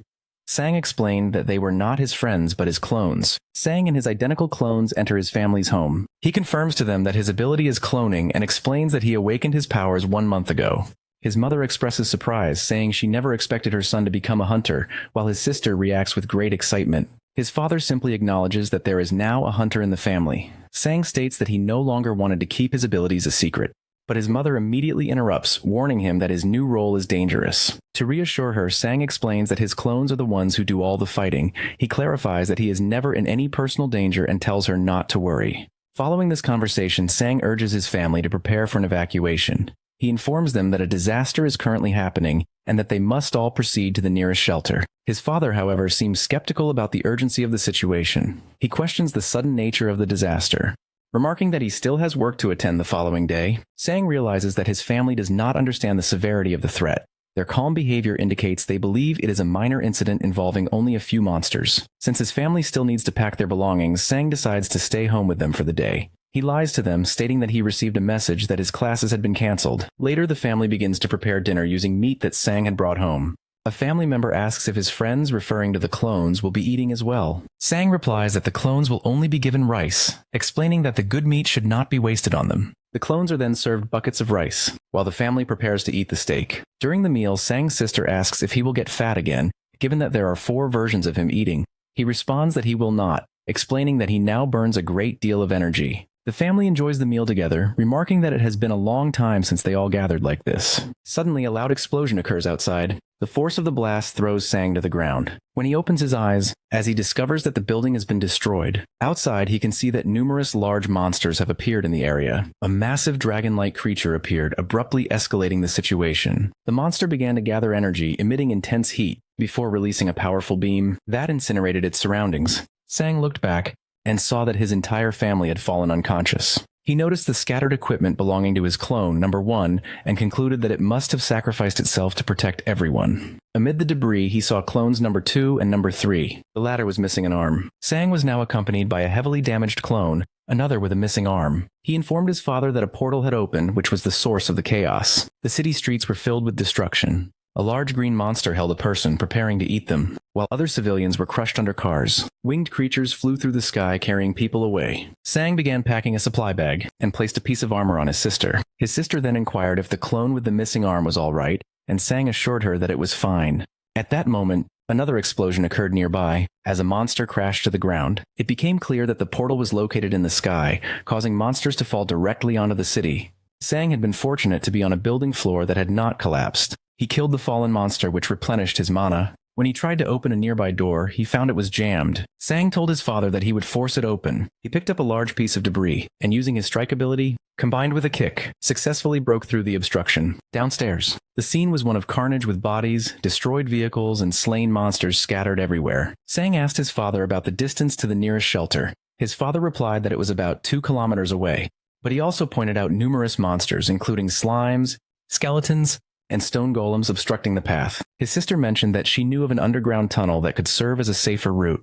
As they started to move, they heard a man crying for help from a distance. They saw him trapped under rubble, with a D-rank troll standing directly over him. Sang's father urged him to be rational, stating that they were in no position to help anyone, and needed to focus on their own survival. Sang felt conflicted, wanting to save the man, but he knew that his injured clone, number 3, was not fit for combat. This left only number 2 to protect his family, and he understood that he could not risk his own life. A man remains trapped, calling out for his mother's help. Nearby, Sang's heart is pounding while his mother urges him to leave. Sang instructs them to go downstairs and lock the door, assuring them that a being called number 3 will provide protection. He states that number 2 will be accompanying him. His sister yells at him, calling him insane and accusing him of risking the family's safety. Sang replies that he is a hunter and will not retreat from the threat. Sang grabs a stick and charges toward the monster, which is identified as a troll, striking it in the eye. He then tells number 2 to take the injured man to a safe place, explaining that their job as hunters is to kill monsters. Sang shall, about to challenge the troll. Another monster watching from a distance repeats Sang's words, showing that it possesses intelligence. While the fight continues, number 2 works to free the trapped man by pulling away stones. He asks the man if he can walk. The man replies that he is able to, remarking that it is surprising he survived the ordeal. Facing the massive troll, Sang orders number 2 to grab a weapon. He then throws an object called the Devil's Rock to his companion and tells him to eat it. After consuming the rock, number 2 instantly transforms into a red demonic creature wielding a sword.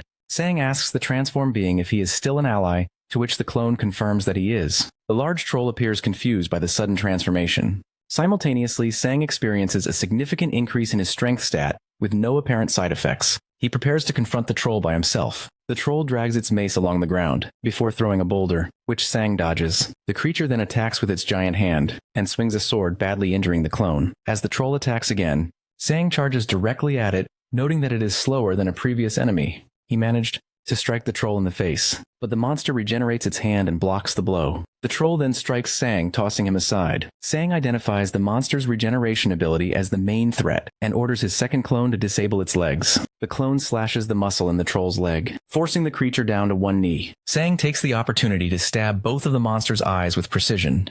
The clone then attacks the other leg to keep the troll immobilized. The creature falls to the ground, twisted and crying out in what appears to be fear. As Sang tries to listen to the creature, he inadvertently activates his strike ability, which hits the monster's skull. After the attack, Sang and his clones are left exhausted. A system window appears indicating a significant gain in stats, but also reveals that Sang's hand is nearly destroyed from the skill's recoil.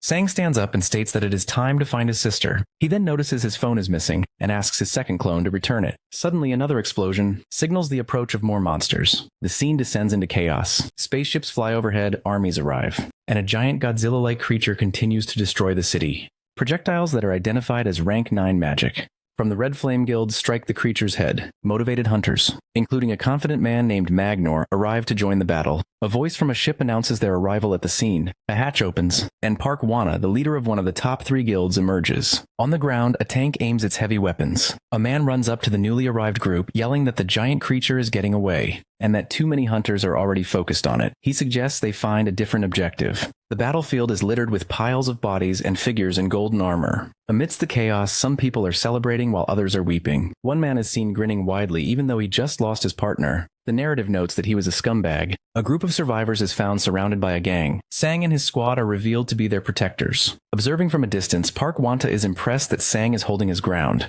However, he concludes that with only 2 clones for support, Sang will not be able to succeed alone. He instructs his team to head north and prepare to rescue them. A team member activates a winged apparatus, and they move to intervene, aware that Sang is in a difficult situation. After defeating a large creature, Sang is left exhausted. He sees a mother and her daughter nearby and tells the civilians to head to the underground shelter while he remains behind. The crowd protests, warning him that he will die if he stays. Sang instructs his second clone to cover the rear while he escorts the people. As they move, goblins attack, and Sang intervenes to save a man. The fight is difficult as he is low on energy from a previous powerful attack and cannot effectively use his skills. A group of large black bird-like monsters then appears. Sang dodges a projectile of fire or smoke launched by one of the creatures. The attack heads toward the civilians, but Sang orders his clone to use its body as a shield to protect them. Before the monster can launch another attack, a different entity, a giant tiger, descends and crushes it. Drained of all his energy, Sang collapses when he regains consciousness. He sees a man standing before him. The man lightly handles his sword, and the head of a nearby monster falls to the ground. He is identified as Wanta, the leader of a guild. The man asks if everyone is all right, and Sang asks for his identity. Meanwhile, in the underground shelter, Sang's sister declares her intention to go find him. His third clone stops her, stating that it has not been given an order to allow her to leave. She tries to force her way past, but the clone is too strong. Her parents urged her to stop, but she expresses her concern that something is wrong because Sang has not yet returned. Her father states that he realized Sang was a hunter and that they must now trust in him. An unidentified person begins banging on the shelter door, crying out for help. The occupants are reluctant to open it because access is protected by a passcode known only to the building's residents. Sang's sister, believing the person might be someone Sang rescued with a message, opens the door. An injured individual seemingly under enemy control rushes inside. This intruder is revealed to be a screaming firefly, a Class B monster. The shelter descends into chaos as everyone flees. Sang's sister finds herself face to face with the creature. The third clone, which is still missing an arm, moves to protect her. It attempts to stab the monster in its forehead, but the attack is unsuccessful, and the clone is impaled. The monster's strike passes through the clone, and impales Sang's sister as well. The parents are in distress as their daughter collapses onto the floor. Clone 3 grabs a weapon and activates the emergency fire sealing system. She then kicks the monster outside and locks the door to protect everyone else. Elsewhere, Park Wana approaches Sang. He apologizes for his late arrival and offers a hand to help Sang to his feet. Sang recognizes Park Wana by name but is surprised by the man's immense strength. Sang introduces himself and expresses his gratitude for being saved. In return, Park Wanta thanks Sang for having saved so many people. The surrounding survivors praise Sang for his actions, and he responds with modesty. Park Wanta tells Sang to calm down, recalling that he saw Sang vanish just as he arrived. He wonders about Sang's identity and the nature of his power. He then asks Sang if he is a hunter. Sang confirms that he is, but explains that he is new to the role. Park Wana then asks Sang to reveal his ability. Sang hesitates, reluctant to share this information, but feels indebted to the man who saved him. Just as he is about to speak, he suddenly loses his mental connection to his clone number 3. Realizing what this means, Sang grabs the sword from the ground. He shouts that his family is in danger, and immediately runs off in their direction. Park Wana understands the situation is urgent. He instructs the rescue team to remain behind and escort the survivors to safety. As Sang runs at full speed, the demon's sword he is carrying begins whispering commands to him, urging him to kill. He struggles to maintain his composure, while activating his dash ability. In another location, a man with a mustache loads a fire bullet, and shoots it at a massive monster, but the attack has no effect. Other hunters attempt to concentrate their magical attacks on a single point on the creature's body, but their combined efforts are also ineffective. A hunter using a poison-laced sword finds that he cannot penetrate the monster's hide. The group begins to understand that they must cooperate to defeat the beast. Just then, a new individual arrives and dismisses the idea of teamwork. The other hunters ask what he is doing there, and he replies that he is only present for the monetary reward. He declares that someone with his level of power does not need to cooperate. As he speaks, he launches a powerful attack that resembles a shower of meteors. Meanwhile, inside the shelter, Sang's father attempts to stop his daughter's bleeding, calling out for an ambulance or any form of medical help. Sang's mother is also in distress, as the girl's condition appears to be critical. Suddenly, there is a spark at the shelter door, and Sang's father sees that something has burned its way through the seal. A small monster has entered the room. Lying wounded on the floor, his daughter urges him to run. The cursed firefly monster then begins to speak through the girl, using her voice to beg not to die. The parents remained with their daughter. As another individual arrived on the scene, Sang and his father made eye contact. To his father, Sang appeared completely different, as if he were possessed. The sight of his injured sister on the floor caused Sang to become enraged again. After a brief moment of calm, Sang sprinted forward and slashed at the monster, successfully severing one of its arms. However, he was also struck in the exchange. Sang writhed in pain, while the monster seemed to take pleasure in his suffering. As had happened in a previous encounter, the sword caused its wielder to become more unstable as it was exposed to more blood. Before the fight could resume, the monster, which possessed numerous legs, closed the distance and confronted Sang directly. Suddenly, a colleague intervened, saving Sang from the immediate threat. Another man named Wanta also arrived. While the monster was still present, Sang collapsed into Wanta's arms. Wanta executed a flying kick. That sent the creature a great distance away. The female colleague who had first assisted Sang reported that his injuries were severe. It became clear that Sang was missing an arm and was entering a berserk state. The woman performed a mana transfer, but Sang's condition continued to deteriorate uncontrollably. Wanta asked about Sang's condition, and the woman replied that he was not doing well. She urged Wanta to kill the monster immediately. Sang, who was in critical conditions, weakly spoke. He mentioned his sister, indicated her location, and told his colleagues to save her instead of him. Wanta reassured Sang that both he and his sister would survive. He told Sang to rest, promising that the situation would soon be resolved. Shortly after, Sang lost consciousness. At the Hunter Association, the situation was chaotic, and many were demanding an evacuation. The leader of the top-ranked guild arrived for a meeting before an official disaster announcement could be made. This guild leader argued against making the situation public, stating that it would cause a citywide shutdown. He warned that since the exact timing of the disaster was unknown, a premature announcement would have severe economic consequences for the country, for which the association would be blamed. The association's leader asked what the guild leader proposed. The man suggested they withhold information about the creatures from the public. He reasoned that this would shift responsibility to any individuals who chose not to evacuate. The association's leader disagreed, pointing out that this would lead to many deaths. The guild leader responded that he considered the casualties a positive outcome, adding that anyone who had not awakened or was below D rank was useless. He then placed a hand on the association leader's shoulder, implying his suggestion was not a request. The scene then shifts to Sang and his clones. While the clones were engaged in intense training, Sang was resting and eating snacks. A person named Junmo contacted Sang, advising him not to rely solely on his clones for training. Junmo warned that Sang was wasting his potential to become one of the best hunters. Sang dismissed the concern, replying that everything was fine. Sang does not want to be a hunter. His primary motivation is to earn money. Upon hearing this, Junmo's expression changes. He asks Sang if this desire for money is the reason for his current situation and whether it is a sufficient goal for him. Sang then has a dream where he sees visions of his deceased family members, including his sister, who begs him to save her. He awakens from the nightmare feeling completely exhausted. Wanta is at his bedside and asks if he was having a nightmare, advising him not to move too much. Sang acknowledges the pain he feels. Wanta relays the doctor's assessment, explaining that Sang's condition is serious. The wound was very deep, but he was fortunate to have survived. Sang offers his thanks, but Wanta dismisses it, and mentions that he has something to discuss with him at a later time.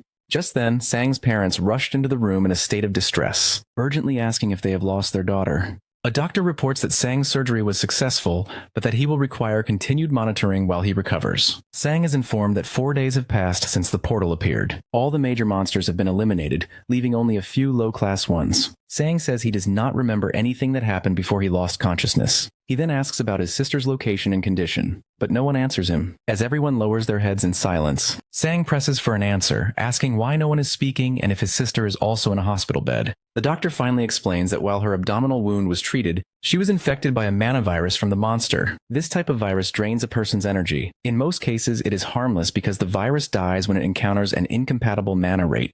However, in rare instances, a person's mana rate perfectly matches the virus, which prevents them from living a normal life. Sang asks how the infection can be cured. The doctor explains that there is currently no cure. The only potential options are to seek treatment from a powerful S-class healer named Bless, or to acquire specific healing items from the other side of the portal.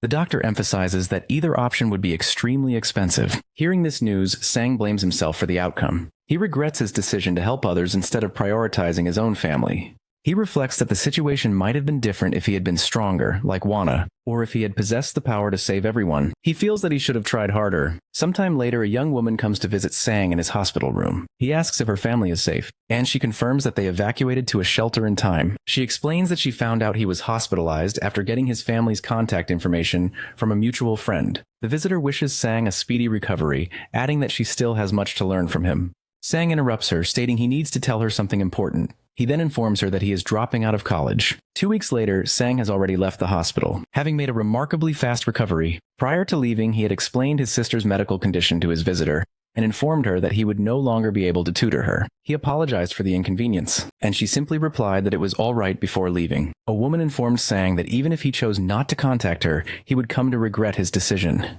She explained her plan to enroll in the college he had told her about, and to find a new boyfriend there. She warned him not to attempt to reconcile with her after she had moved on. Having concluded the conversation, Sang disregarded her words and focused on his immediate objective, which was to travel to a dungeon. While in a taxi, Sang researched information about the captain of a prominent guild he hoped to join. Soon after, he arrived at the headquarters of the Kynis guild. As he entered, a receptionist approached and asked how she could assist him. Sang stated that he was there to meet the captain. The receptionist inquired if he had an appointment. Sang replied that the captain himself had invited him. Despite his explanation, the receptionist maintained that an appointment was necessary. Before she could finish, a large man with a beard interrupted them. He asked Sang to confirm his identity, and Sang affirmed that he was the person the man was looking for.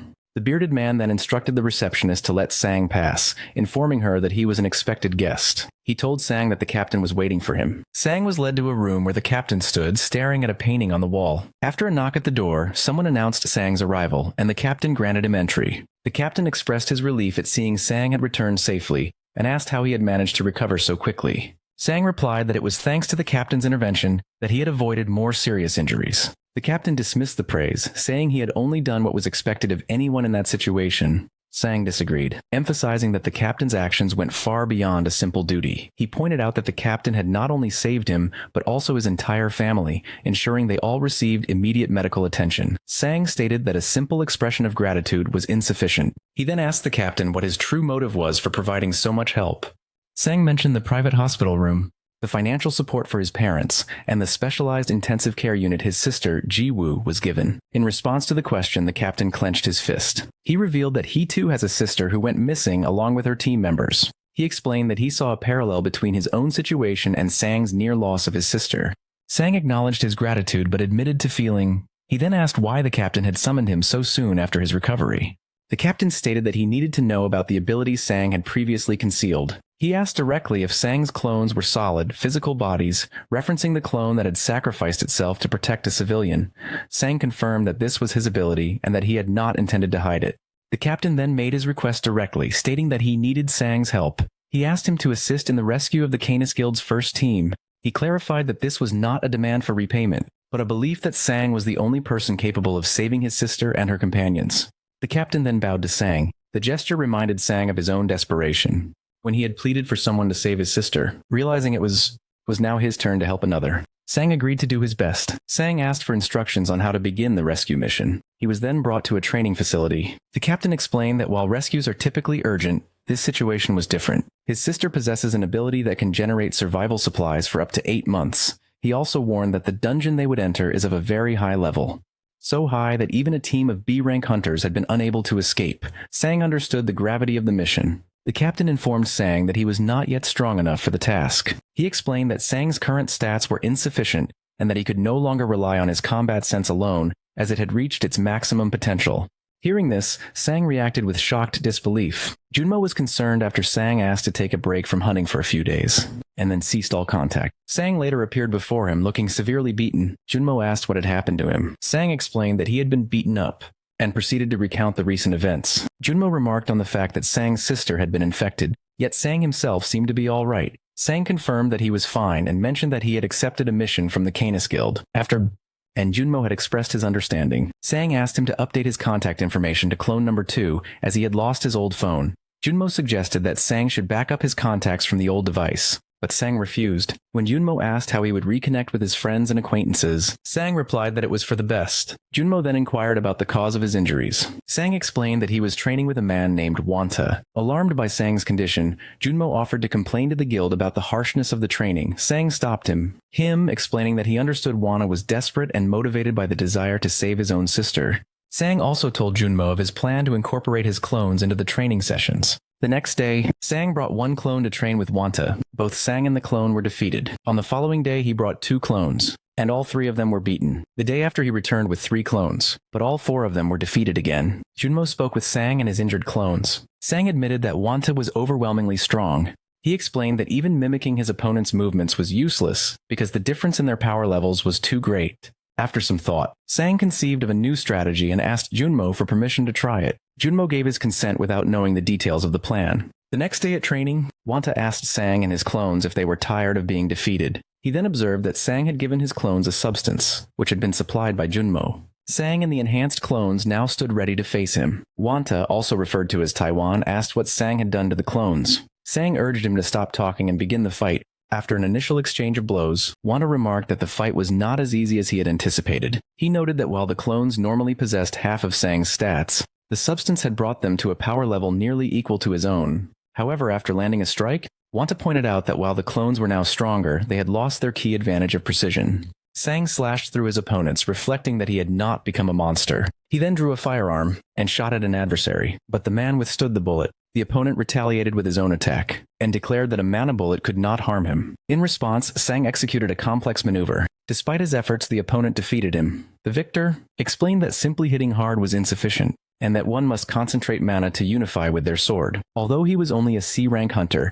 Sang had no intention of ceasing his efforts to improve. His motivation to grow stronger was not based on the other man's advice, but on a feeling of helplessness he had experienced after waking up in a hospital. At that time, he had been forced to entrust his family's safety to someone else, and the memory of this event had profoundly changed him. He now resented his past weakness, and was determined to never stop advancing. 6 months later at the Sildong Station hunting grounds, an individual was struck and knocked to the ground. A group of men were attempting to enter the area as a guardian arrived. One of the men questioned the guardian's intervention, stating that he paid for his entrance, but the guard called him an idiot. The guard then informed the group that the hunting ground belonged to the Silver Moon Guild. Sang, who was also present, struck one of the men and knocked him to the ground. He questioned their decision to interfere with the guild's business. The remaining members of the group became angry and surrounded Sang. They identified themselves as D-rank hunters and asked if he believed he could face them all by himself. Sang questioned their assumption that he was alone, and proceeded to summon his squad. The summoned allies swiftly defeated the group of hunters.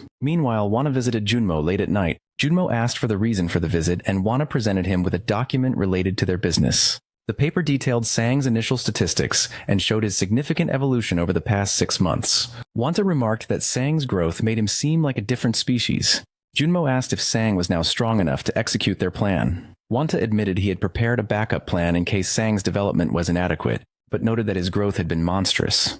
He pointed out that Sang's strength stat had increased from 1.4 to 19 and his regeneration had risen from 0. Wanta concluded that it was time to begin the rescue mission, also considering that Sang's clones were even stronger than their statistics suggested. At the dungeon entrance, Sang was engaged in a physical altercation with several individuals. A guard intervened and told Sang to stop, but Sang questioned the order, asserting that the others had initiated the conflict. He then instructed his clones to destroy one of their phones to prevent them from calling for reinforcements. Other hunters who witnessed the scene decided to avoid the trouble and find a different dungeon.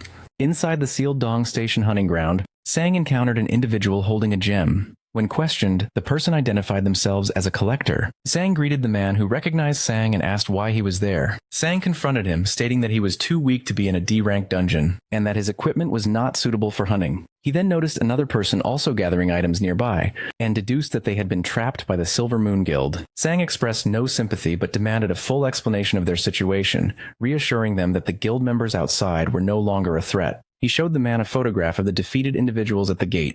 The man was shocked to see that Sang had defeated D-rank hunters. Sang silenced him and again insisted on an explanation. The man explained that in some dungeons, monsters fight each other, and the Silver Moon Guild traps weaker people inside to collect the items left behind. To be released, these individuals must meet a very high gem quota, which effectively traps them and can lead to significant deaths.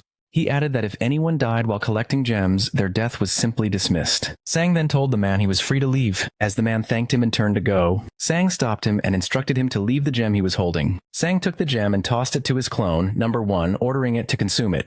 With the area clear, Sang decided to start gathering gems himself. His work was interrupted by a person running frantically from a C-rank monster. Just as the creature was about to strike, Sang pushed the person to safety. The individual he saved asked who he was, and Sang replied that he was their savior. As the monster drew closer, the person panicked, accusing Sang of leading the creature toward them. Sang told them to remain calm. When the person noticed the powerful physique of Sang's, Clone 8, they attempted to run away again. Sang grabbed them, preventing their escape and demanding they explain everything. While some observers reacted with terror to the appearance of a large creature, Sang's clones were already fighting it, causing several explosions. Sang himself remained composed. Even when one of his clones was defeated, he questioned the clone, asking how it could have lost after consuming so many gems. He then instructed the clone to stay still, reminding it of the resources he had invested, and stating that he needed to concentrate. Without any hesitation, Sang drew a cursed sword and severed one of the creature's arms. He proceeded to attack the female creature with a relentless series of slashes, which seemed to confuse his opponent. The sword's curse began to affect Sang, triggering a memory of the monster that had killed his sister. He momentarily struggled to maintain his composure. The creature swung its remaining hand towards Sang, who responded by summoning 50 clones to intercept the attack. He then used the cursed sword to deliver a powerful blow, cutting down the attacking limb. Afterwards, Sang muttered that he disliked using that particular weapon. The young woman who had witnessed the fight asked if he had truly defeated the creature by himself. Sang confirmed that he had, just as he promised he would, before turning his attention to his primary clone. Sang approached his first clone and asked about its condition. The clone was badly injured and its wound showed no signs of healing. The woman explained that the creature's bone sword was cursed, which prevented any wounds it inflicted from closing. She told Sang that they would need a healer. The woman then inquired if the clone was actually human, and Sang confirmed that it was. The woman admitted that she had initially mistaken the clone for a troll wearing a cap. After a moment of hesitation, she handed Sang a potion and instructed him to give it to the clone, saying it would help. Sang examined the vial and noticed a small skull floating inside, which made him question its safety. Deciding he had no other option, he administered the potion to the clone. Subsequently, smoke and a venomous substance were expelled from the clone's body, and Sang observed that the treatment appeared to have been effective. Although the clone appeared to have recovered, the woman explained that the effect was only temporary. She warned that the clone's life force would now drain away over time. She revealed that her ability was poison conjuration, which allowed her to create various potions and poisons. The substance she had provided, she clarified, was more of a potion than a poison, but was still dangerous. She expressed concern that the clone's life force would decrease significantly.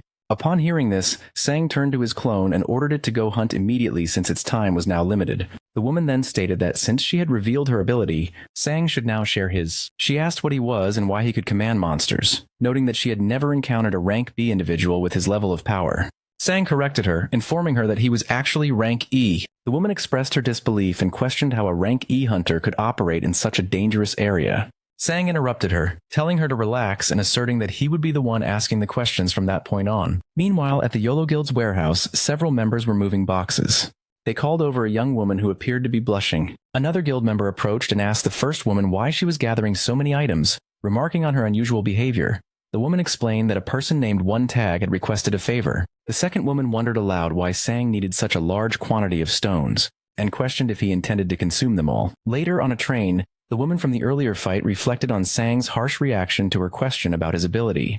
She considered the possibility that he was a dangerous person, but then decided that she should try to trust him instead. Attempting to appear composed, she told Sang that he could talk to her if he wanted to. Sang turned to face her, thinking to himself that her suspicions about him had been foolish. Sang stood up and asked the woman about the Hisong Guild, which she had mentioned while fleeing. Surprised, She questioned how a hunter could be unaware of them. Sang explained that he had only been a hunter for a short time and asked her to tell him about the guild's illicit activities. The woman revealed that Silver Moon is a puppet organization for the Hisong Guild, created to handle their unethical operations. She added that the Hisong Guild is controlled by a man with a mustache. Recalling someone else who had been harmed by them, Sang asked if she had also been captured by the Hisong Guild.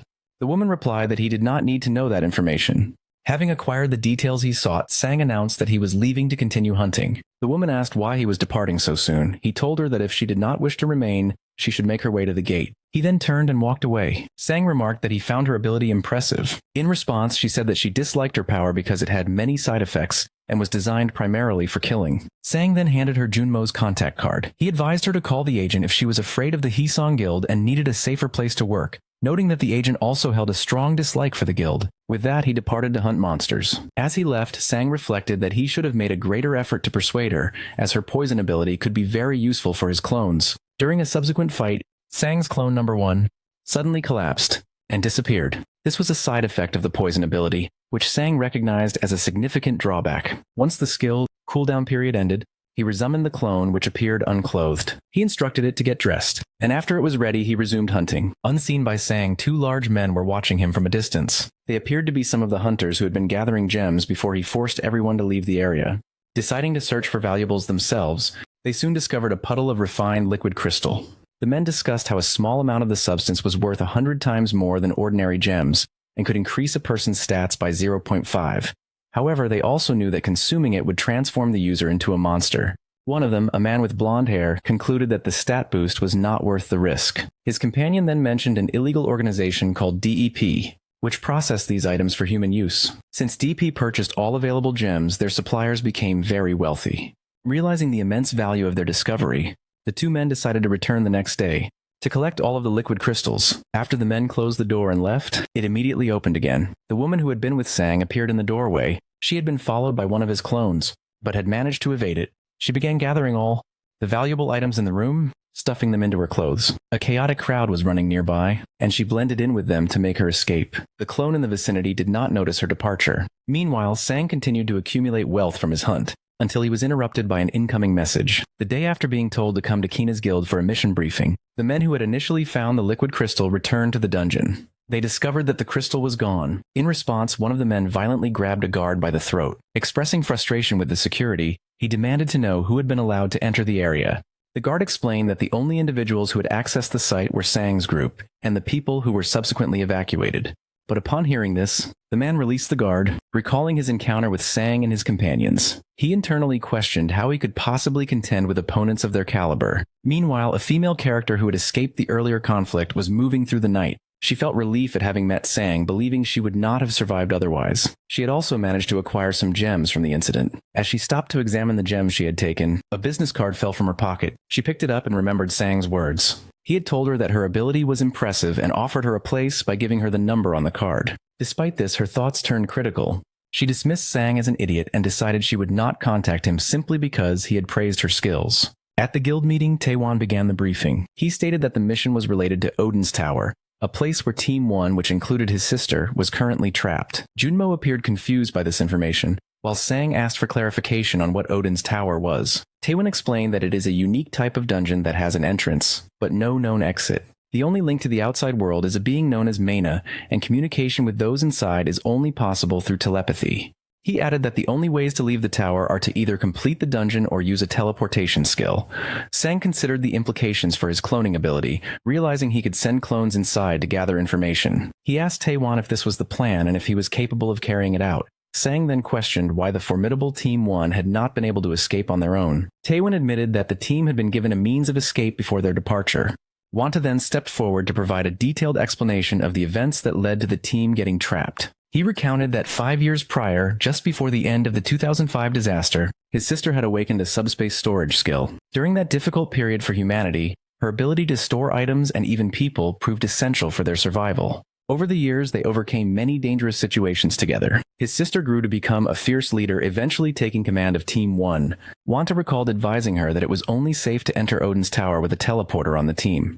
His sister, however, argued that they had already tried to recruit teleporters without success, and were well prepared with scrolls. She insisted that they needed to undertake the mission immediately to prevent their guild from falling behind its rivals. To prove their readiness, she showed Wana their vast stockpile of supplies. Though he was reluctant, she convinced him, and the team set out for the tower. A friend later tried to reassure Wanta, urging him to trust his team and his own judgment as guildmaster. On that very day, he made the public announcement that Sang had seen when he was younger, an event Wanta described as a coincidence. Junmo then asked if any attempts had been made to contact the team. He explained that they had taken 10 telepathy scrolls to send back information. Communications proceeded as normal for the first few weeks. However, after about a month, something went wrong. In the communication tent set up at the tower's entrance, an operator was preparing a scroll to receive a message from the team, but the transmission he received was completely unexpected. Taewon continued his story about the tower, recalling the day his team used a scroll to establish contact with Team 1, who were trapped inside. He described how a teleportation portal opened next to them. When the first person emerged from the portal, he was severely wounded with major abdominal injuries and bleeding profusely from his mouth. Taewon recalled that at that moment the confidence of everyone present was completely shattered. The injured survivor then collapsed into the arms of a colleague, who immediately called for a medical team. As this happened, the portal began to show signs of collapsing. A woman in the group asked if the telepathic connection was still active, and a man confirmed that it was. She instructed him to relay a message to the team inside, warning them that a rescue party would arrive at 2 in the afternoon and that they should prepare to leave. While receiving medical attention, the wounded man apologized. He explained that a new, unknown type of monster had appeared inside the tower. Despite their best efforts, even the highest-ranked healers were unable to effectively treat his injuries. Taewon recounted that he stood by, stunned and unable to speak. The telepath then announced he would repeat the final words from the team inside the tower. He relayed their message in which they stated their belief that they had failed the mission, though they had initially thought they could succeed. They urged the rescue party not to rush, as they could still hold on for a while. Their final communication was a promise to try and return alive, no matter what happened. Taewon concluded that after this event they attempted to hire many other hunters, but no one was willing to enter the tower where only the teleporter had managed to survive. Back in the present, Taewon confirmed to Sang that he believed Sang could reach the location where the team was trapped. With this confirmation, Taewon stated he was ready to execute the rescue mission and that the guild would provide an escort to the tower's entrance.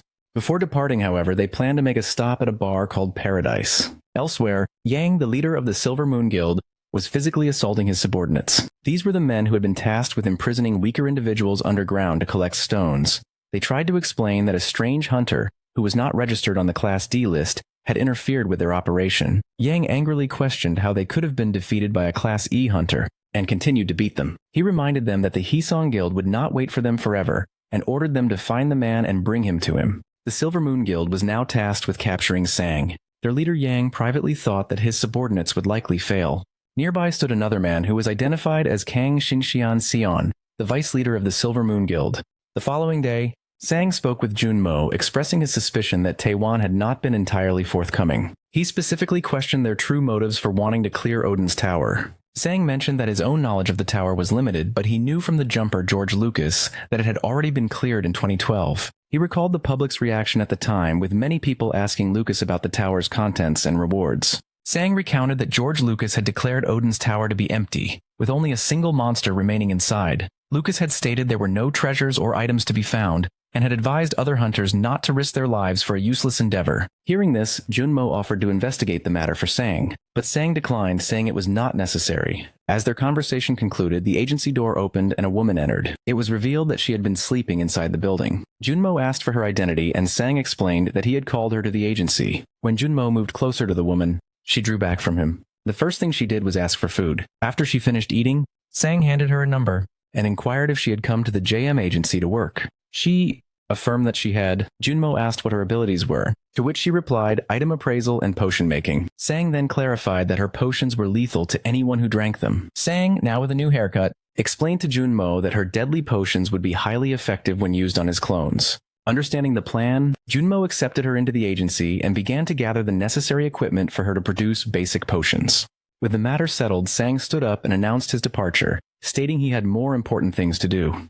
The woman asked where he was going, assuming he was dungeon hunting. Sang corrected her, saying his purpose was different this time. In response, she tossed him some mana and strength potions. Junmo then inquired about the side effects of the potions she had given to Sang. The woman explained that the strength potion would dissolve the user's muscles, and the mana potion would cause the user to explode. Sometime later, Sang gathered his group outside. He told them it was time to leave, and motivated them with a promise of good food when they returned. which made them react with excitement. A woman was nearly finished moving a collection of jewels to the guild storage facility. As she was about to report her progress, she discovered that the location had been ransacked. Shocked at the scene, she wondered who would have the audacity to rob the YOLO Guild. She then activated a detection skill, which allowed her to pinpoint the robber's location. After confirming their position, she entered a portal in pursuit. Before she could reach them, she was ambushed and violently beaten by a man named Kanjin. Kanjin apologized to her, explaining that he and his group needed the jewels, and asked his accomplice if they had secured all the items. After receiving confirmation, Kanjin ordered his team to finish their work and set the building on fire. The jewels they stole were the same ones Sang required for an upcoming mission. The scene then shifts to Iceland, where Sang and his companions arrive in a spacecraft. They stand before a portal leading to Valhalla, which is connected to Odin's tower. At the entrance, guards informed Sang that a man named Wanta was waiting for him. Sang proceeded through the portal and emerged onto a stone path in an area that resembled outer space. He was disoriented by the environment, observing that it did not look like a tower. Sang noted the extreme cold and located the guild supply depot. Inside, he found that all the jewels had been stolen and the occupants were discussing the incident. When Sang and his clones arrived, the people present greeted him with enthusiasm. They provided the clones accompanying Sang with jackets to protect them from the cold. Before the group prepared to depart, their objective was 40 kilometers from the entrance at the site where a previous team had disappeared. Sang commented that the distance was not as great as he had expected, considering it had taken the first team a month to travel that far. Wana explained that the delay was due to battles with monsters, not a shortage of supplies. He then gave Sang 3 protective scrolls for the clones. Sang distributed the scrolls to clones numbered 4, 5, and 6, stating that they were essential to his plan. Sang asked for instructions on how to use the scrolls and was told to simply tear them, as each was linked to a fixed location. A woman in the depot added that Team 1 had been scheduled to investigate a specific area at 2 p.m., and she advised Sang to search for signs of a battle there. She then asked if he had any more questions. In response, Sang asked Wanta what he would like for dinner if Sang were to return successfully with his sister.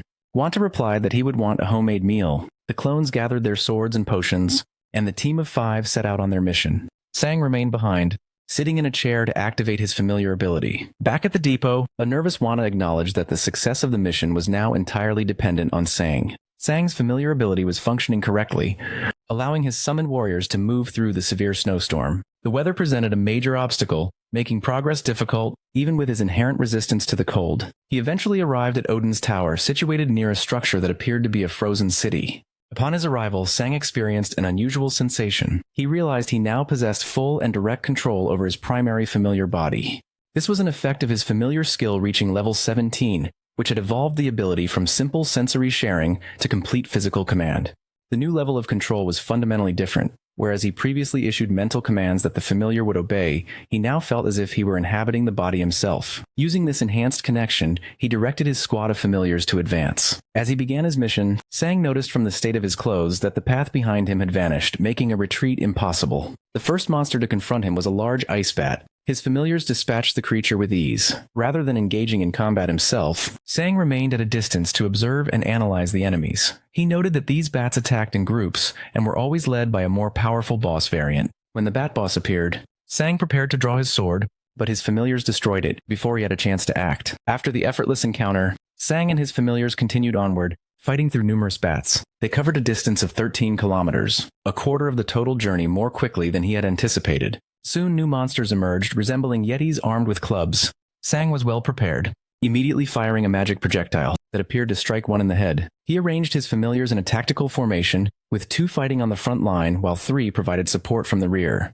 The battle was straightforward and the yetis were defeated without issue. The lack of any real challenge made Sang feel uneasy, but he commented to himself that his progress was perfect.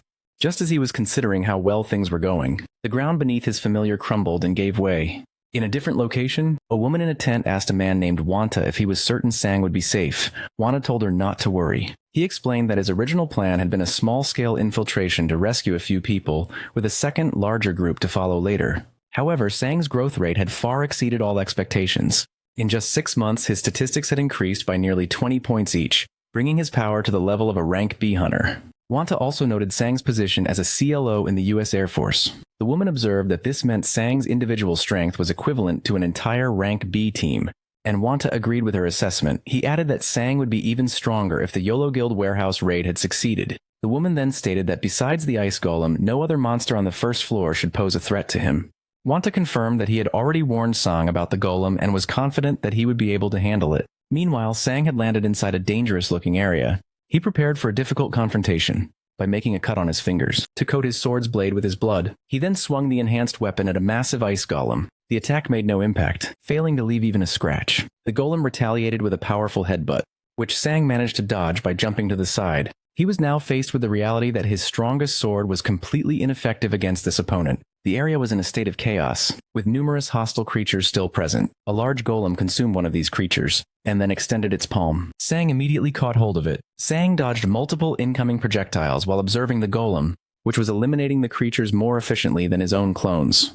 Sang found this suspicious. He recalled being warned that to defeat the golem, he must strike the yellow core located in the center of its chest. Sang considered his options, as his magic bullets failed to even scratch the core. The golem raised its arm for an overhead hammer blow, and Sang instructed his clones to evade the attack.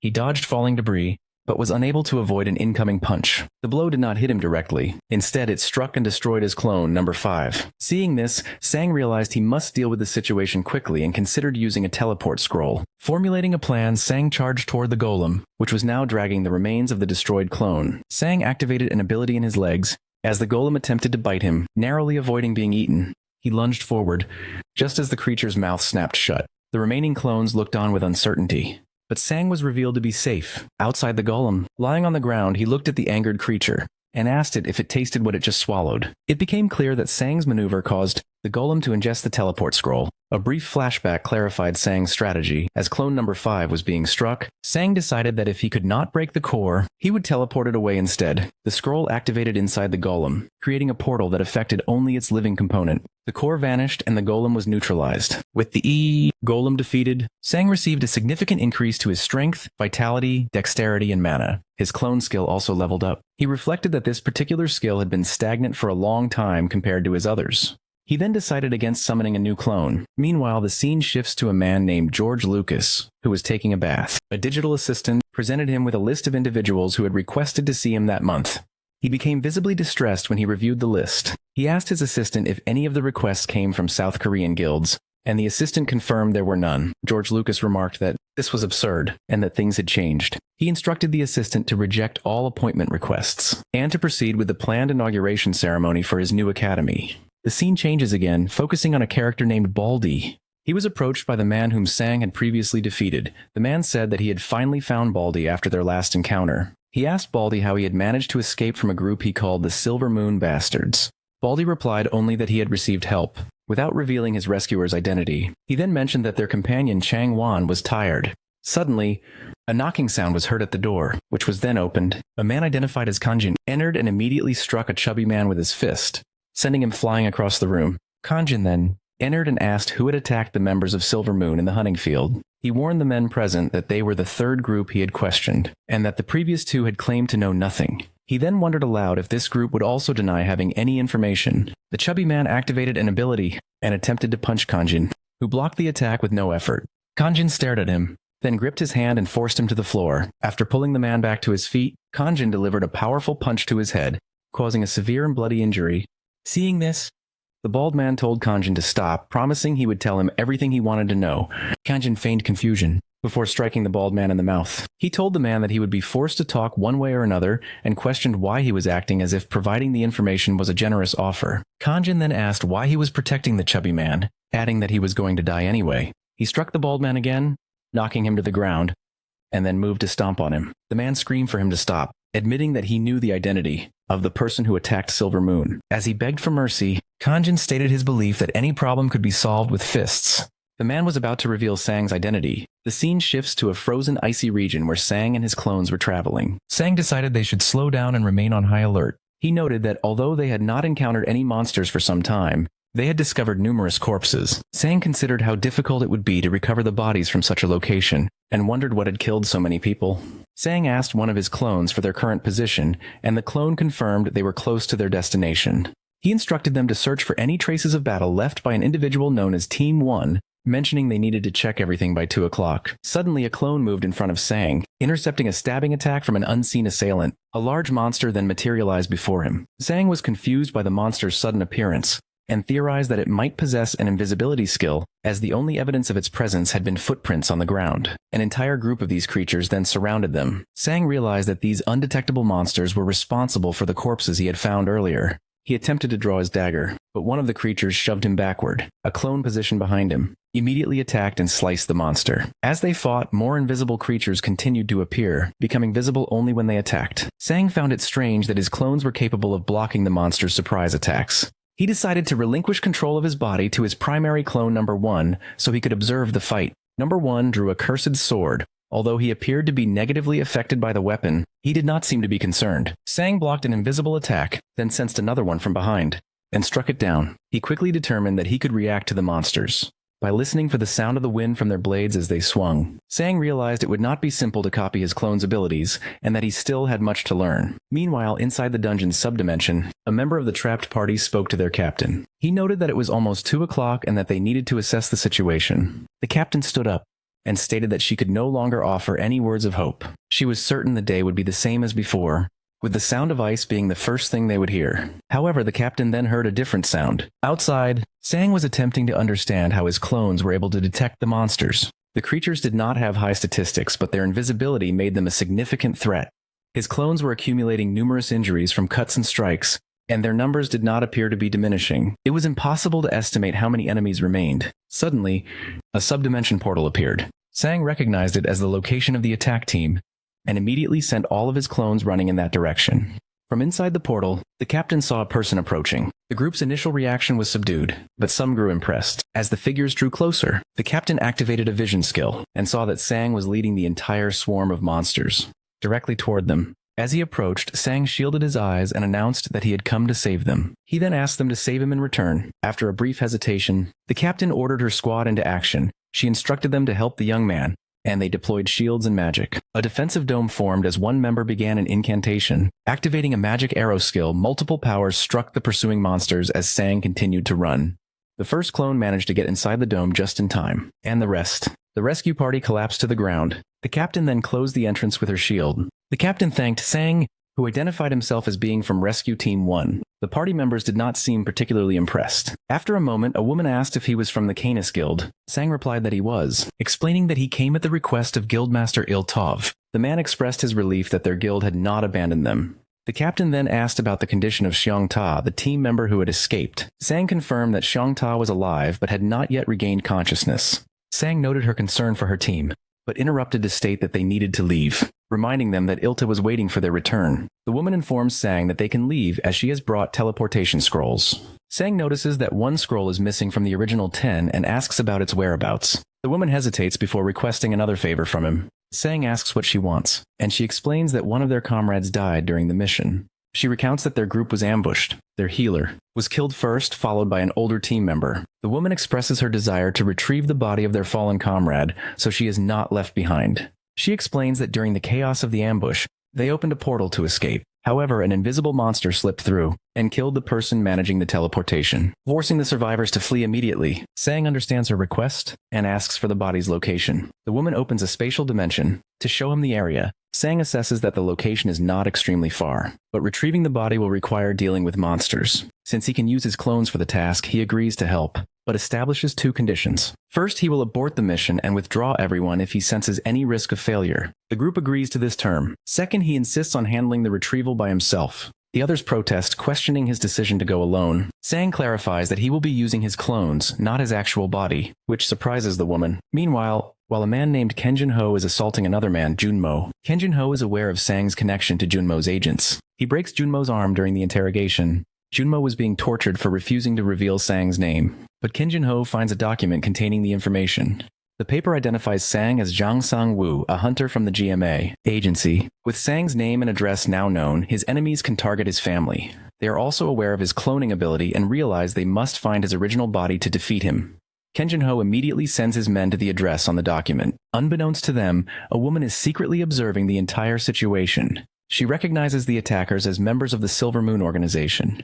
The injured Junmo asks Kenjin Ho why they are pursuing Sang. Kenjin Ho explains that Sang defeated their crystal gathering team when Junmo feigns ignorance about the crystals. Kenjin Ho calls him stubborn. He accuses Sang of stealing their crystals and fleeing, framing himself and his group as the victims. The current situation was complicated. The woman with Sang had stolen a highly valuable pool, whereas Sang had only taken a bag of crystals. Despite this, she was now involved in the immediate danger. In the subdimension, the woman commented that Sang's cloning ability was unlike any she had seen before. Sang assured her that his clones were not illusions. He explained that she did not need to worry about their lives, as he could simply resummon them if they were destroyed. He then outlined his plan. Clones number 4 and 6 would wait at the door with a teleport scroll as a precaution. Meanwhile, he and clones number 2 and 3 would enter to retrieve the body and return. The woman expressed skepticism. The old man offered to help, but Sang declined, stating that it was his responsibility to ensure their safe escape. The woman then questioned his strategy, pointing out the inherent danger of using monsters to guarantee safety. Sang insisted that this was the plan and that its success depended on her trust. After a moment, she reluctantly agreed to follow his lead. Sang drew his cursed sword. For the past 6 months, he had been increasing his stats by consuming crystals, which had also granted him a new skill. This passive ability, called Monster Devour, gave him a 12% chance to absorb a portion of a monster's stats whenever he killed one. This was the primary method he used to increase his attributes, although he was not yet satisfied with his progress. Standing before the portal, Sang gave the command to open it. He observed that the portal was powerful enough to consume mana explosion. He then instructed clone number 4 to pass him a knife. After receiving it, Sang threw his sword and a container of demon venom through the portal. He issued a final instruction for everyone to evacuate immediately once the body was recovered. The woman then informed him that the monsters inside the dimension remained stationary, waiting for targets, which meant the ones he brought would also stay in their positions. With the plan set, Sang cracked his knuckles. As the portal opened, he gave the signal to advance and dashed inside. He immediately located the body and began moving towards it. He soon noticed a footprint alerting him to the presence of a nearby enemy. Outside, the remaining clones guarded the area and instructed the others to stay back. Some of the people offered to help, but the sister declined. She explained that their location was 40 kilometers from the main entrance, which meant Sang had to have a special method for traversing such a distance quickly. She affirmed that they needed to trust him. Inside, as Sang moved forward, a monster attacked him from the right. He blocked the strike instinctively, which seemed to surprise his attacker. This defensive maneuver demonstrated his growing ability to sense and react to attacks. However, he saw that a large group of enemies surrounded the woman's body. As he advanced on the location, one of his clones was struck from behind with a slash. Monsters began to approach from all sides, prompting Sang to use a specific strategy. He opened a pot and consumed a potion, which significantly amplified his mana. With this boost, he fired a powerful projectile at a large corpse, an attack that effectively cleared the entire area of threats. Inside a separate location, the observers were stunned by Sang's diverse abilities, which included creating clones, wielding various weapons, and launching devastating attacks. Sang asked an injured companion if he was still able to move, and the man confirmed that he could. Sang then instructed him to retrieve a specific body as they did. Sang sensed that the corpse's mana was dangerously unstable and on the verge of exploding. The body began to disintegrate, transforming into a form of dark sorcery. Deciding to act as a decoy, Sang drew the enemy's attention. An aura materialized above him, and he was quickly surrounded. Meanwhile, 2 of his clones collected the body. Sang then shouted for his companions to flee, before stomping the ground with enough force to launch everyone into the air. The clones used this upward momentum to land ahead of the others and sprint towards a portal. The group escaped successfully, and one of the female members expressed her gratitude. After passing through the portal, the group began to cut a scroll to seal it. An older man present warned them not to do it yet, pointing out that someone was still on the other side. Sang explained that it was only a clone, and that its survival could no longer be guaranteed. The clone, which appeared fully conscious, looked back at the group before they departed. As a result of the battle, Sang's Monster Devour skill had activated repeatedly. Through this ability, he absorbed the ice essence from numerous defeated creatures, which enhanced his strength, reflexes, mana, and resistance to cold. The scene changes to another location where an individual is slicing an apple. This person speaks to a man named Mr. Xiong Ta, informing him that the rescue mission was scheduled for that day, and might already be over. They urged him to wake up, at which point Mr. Xiong Ta's finger twitched. Back at the guild base inside the tower, a portal opened. Guild members ran towards it, anticipating the team's return. A hand emerged first, causing the onlookers to become frightened. A young woman recognized the person coming through as her brother, and overcome with emotion, and began to cry. Elsewhere, Sang regained consciousness in a chair. It was noted that this was the first time he had employed such a self-destructive tactic. His sister was with him, and attempted to maintain a composed demeanor. Xiongta embraces a woman, telling her to be quiet and reassuring her that everything is now fine, though he also calls her an idiot. In response, she begins to cry. The woman explains that she was terrified and had been certain no one would be able to rescue them. She feels responsible for what happened to another woman during the incident. As they have their emotional reunion, a group of people watches them. Elsewhere, the man who had been hospitalized finally regains consciousness. Later, Sang is reviewing his stats when a clone appears and returns his sword. He is pleased to see that his attributes have increased significantly. Taewon then approaches and addresses him as Mr. Hunter, formally thanking him in Japanese. Sang replies that he only accepted the job for the high pay. Taewon dismisses this and promises that, from that point on, he will provide assistance whenever Sang needs it. He clarifies that Sang only needs to inform him of any problems. Sang later approaches Taewon to return a scroll that he did not use during the mission. Taewon initially tells him to keep any unused items from the expedition as his own. Sang refuses the offer, insisting that the scroll belongs to the guild and that he would feel wrong keeping it. Junmo then takes the scroll back. The sister expresses her surprise, remarking that Sang had apparently been present with them the entire time. Taewon explains that Sang remained stationary while using a familiar skill to control his creatures from a distance. The sister now believes the explanation, admitting she had previously thought it was a story made up to calm them down. Taewon observes Sang and contemplates how powerful he might become in the future. Outside, Sang remarks to Taewon that he will likely be busy now. Taewon confirms this, stating that he must check on everyone's health, and also make preparations for funerals. Sang's phone, which was inactive in sight, the dungeon, suddenly receives numerous notifications. He checks the messages and is shocked to learn that Junmo has been abducted by members of Silvermoon. The message includes Junmo's current location, which is being tracked. Sang becomes visibly angry, informs Taewon that he needs to leave immediately. When Taewon asks why, Sang explains that Silvermoon has kidnapped Junmo. Taewon questions the motive, and Sang speculates it is retaliation for his earlier conflict with one of their members at the hunting field. Hearing this, Taewon retrieves a scroll from his jacket and offers it to Sang for his trip. Sang initially refuses, but Taewon insists, reminding him of his promise to provide full support. At the entrance to the Silvermoon Guild, a group of people is gathered and is waiting. Nearby, a young woman is watching the scene when someone calls out her name. A woman is apprehended by an unknown man, who questions her presence. Before she can be harmed, Sang emerges from a portal behind them. He acts quickly, choking one assailant, while two of his clones surround another with knives. The woman is stunned by the speed of the intervention, which takes place while a henchman can be heard struggling violently nearby.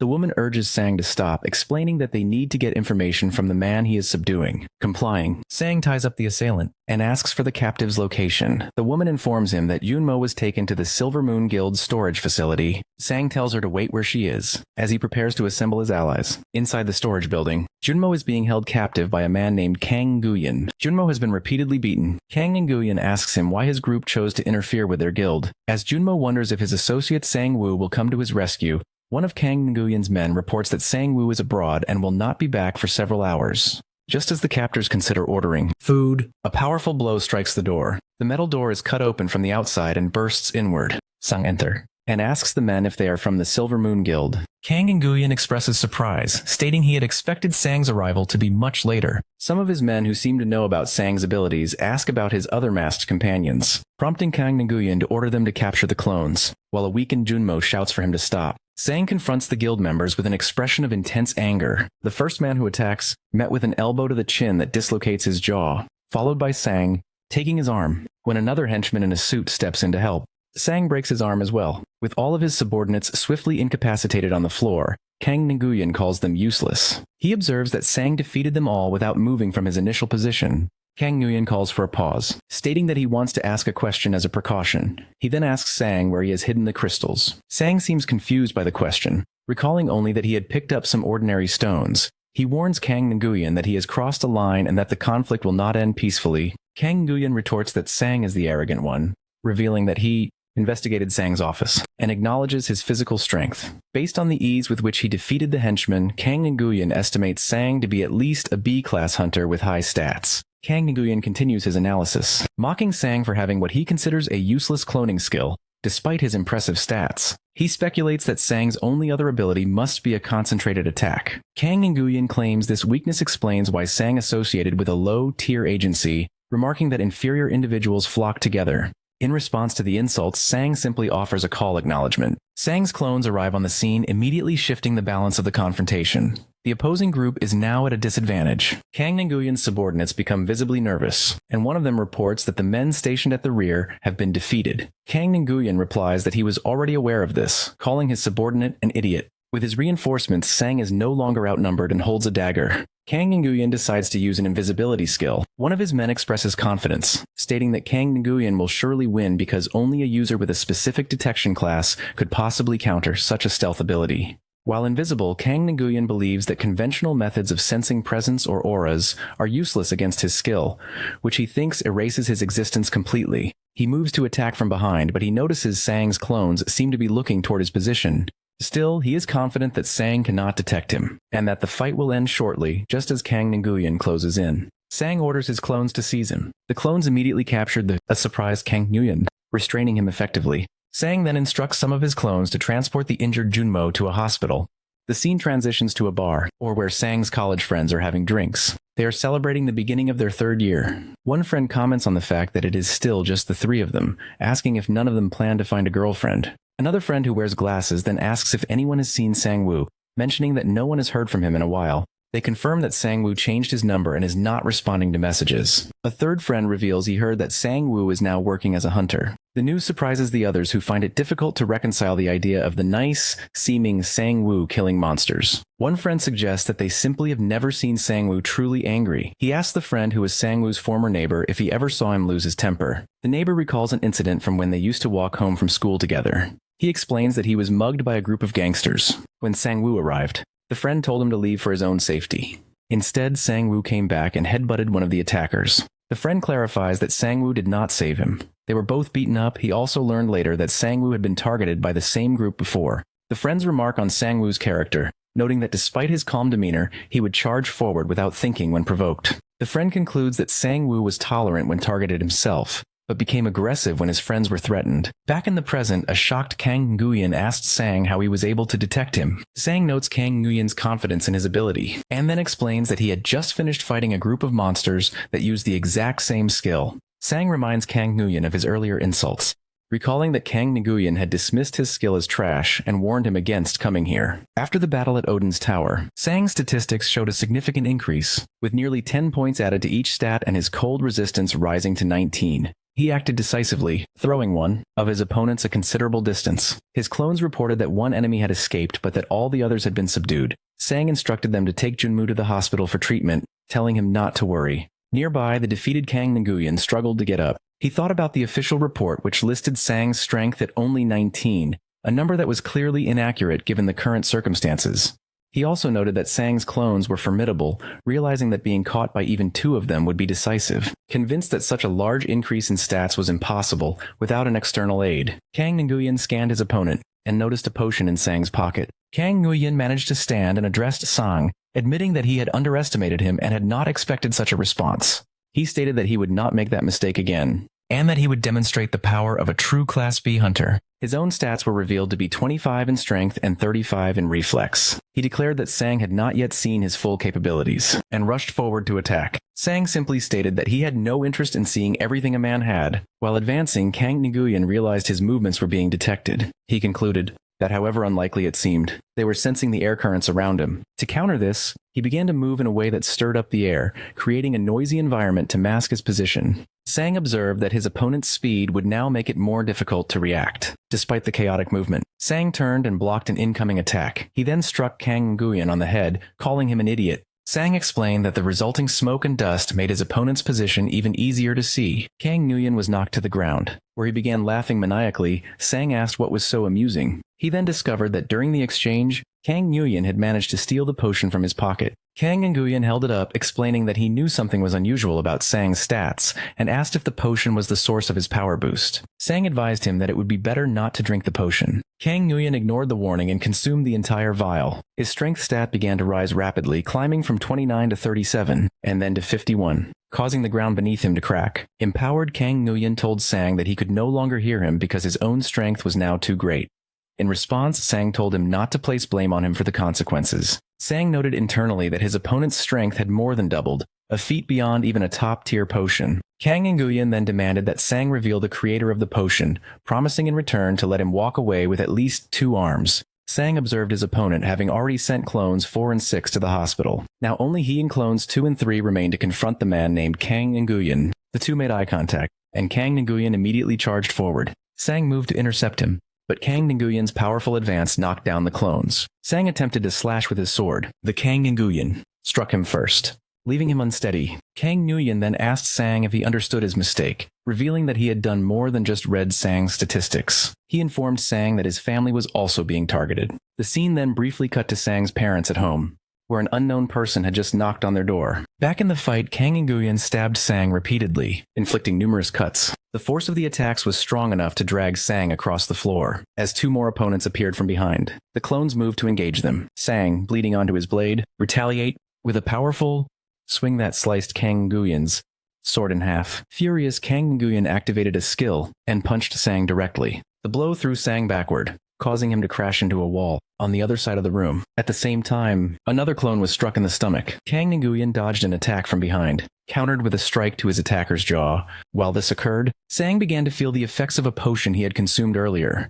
His friends, watching from a safe distance, commented on Sang's overconfidence. Sang told them to be quiet, asserting that he would win. He then asked Sang if he had a backup plan, but Sang only instructed everyone else to find cover. Kang Nguyen seemed annoyed by Sang's refusal to surrender and questioned why he continued to fight. Sang was biding his time, waiting for the potion to take full effect. Kang Nguyen pulled out his phone and told Sang he would order some photographs to clarify the situation. He spoke into the phone, asking his subordinates if they had arrived at the location, and instructing them to cut off their target's fingers and send him the pictures. Suddenly, Kang Nguyen lost control of his arm and dropped the phone. He collapsed to the ground as his body began to take on a melting slime-like appearance. Sang remarked that the potion was finally working. The substance was causing Kang Nguyen's muscles to dissolve, leaving him confused and weak. Sang reminded Kang Nguyen that he had warned him not to drink it. In a panic, Kang Nguyen scrambled for his phone, intending to call for reinforcements and have them bring Sang's parents as hostages.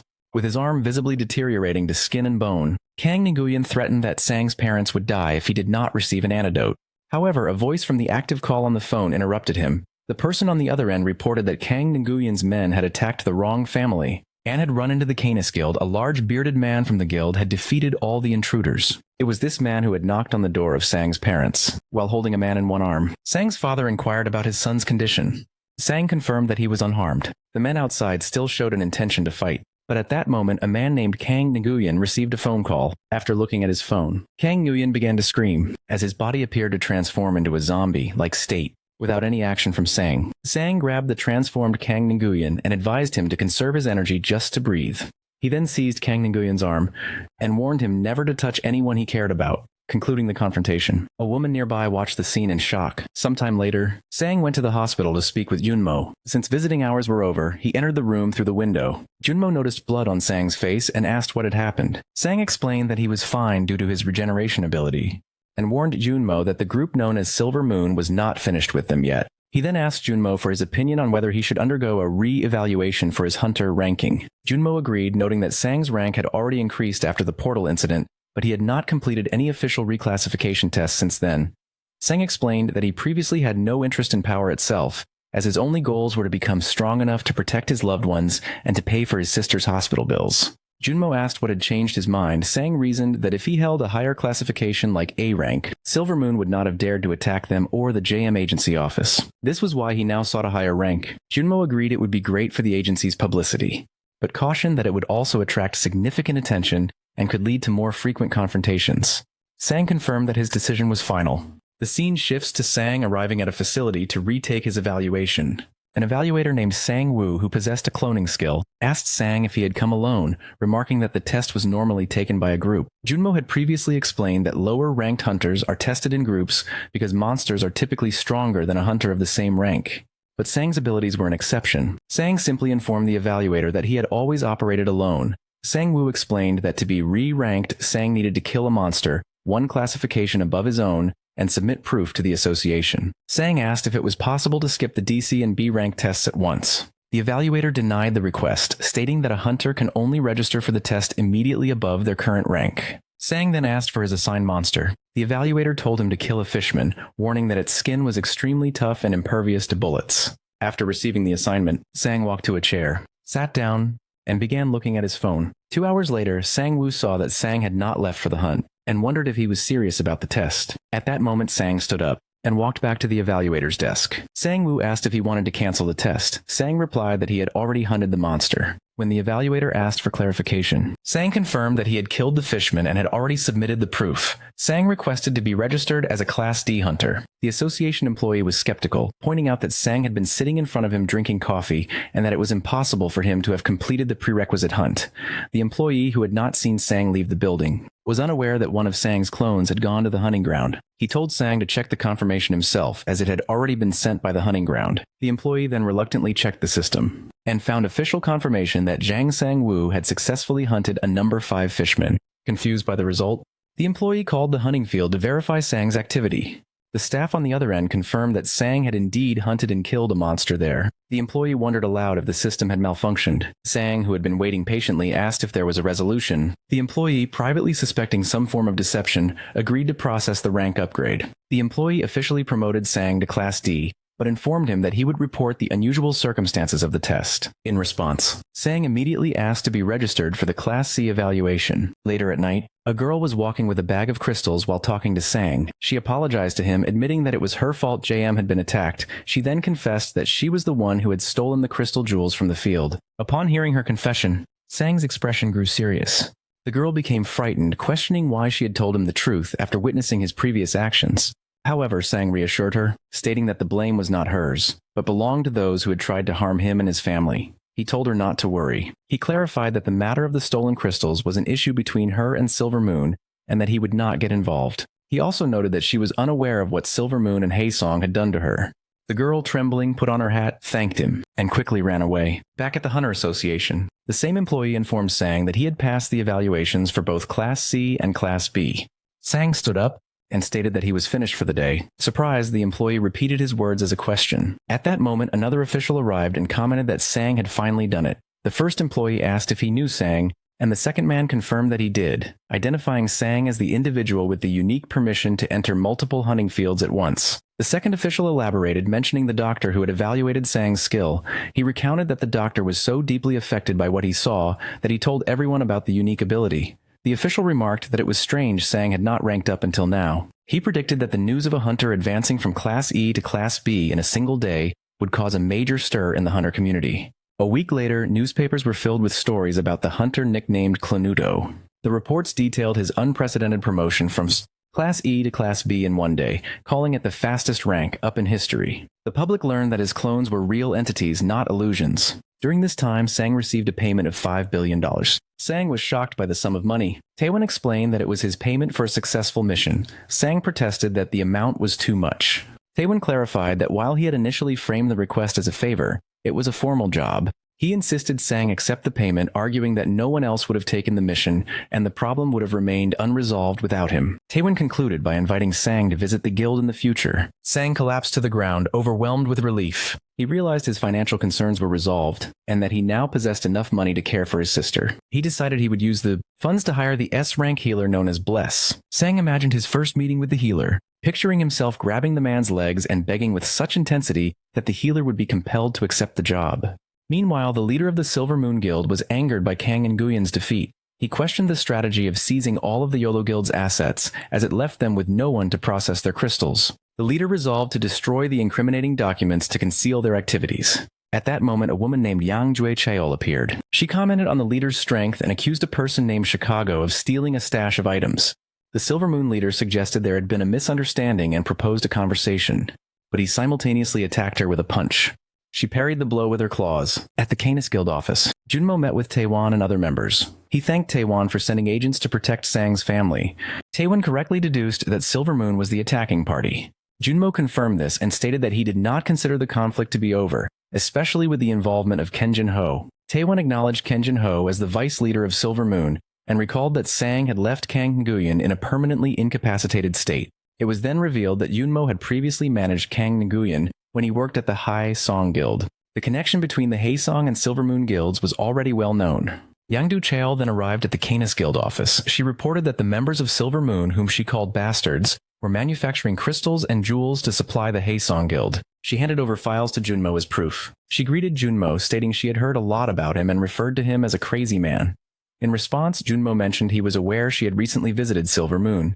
She confirmed she had been there briefly to retrieve some items. Taewon asked for clarification about a term he heard. DRP Yangju Chile explained it was a body-enhancing drug made from the jewels, and that the Haesong Guild was heavily involved in its production, indicating the substance was extremely dangerous. The narration then provided historical context about the hunter profession. The occupation was legalized only after the end of a major catastrophe. Governmental systems were put in place to manage hunting fields with soldiers, tax hunting profits, and officially purchase monster byproducts. While this framework made the job seem stable, not all hunters agreed with the new regulations. A group of hunters opposed mandatory identity registration and hunting restrictions.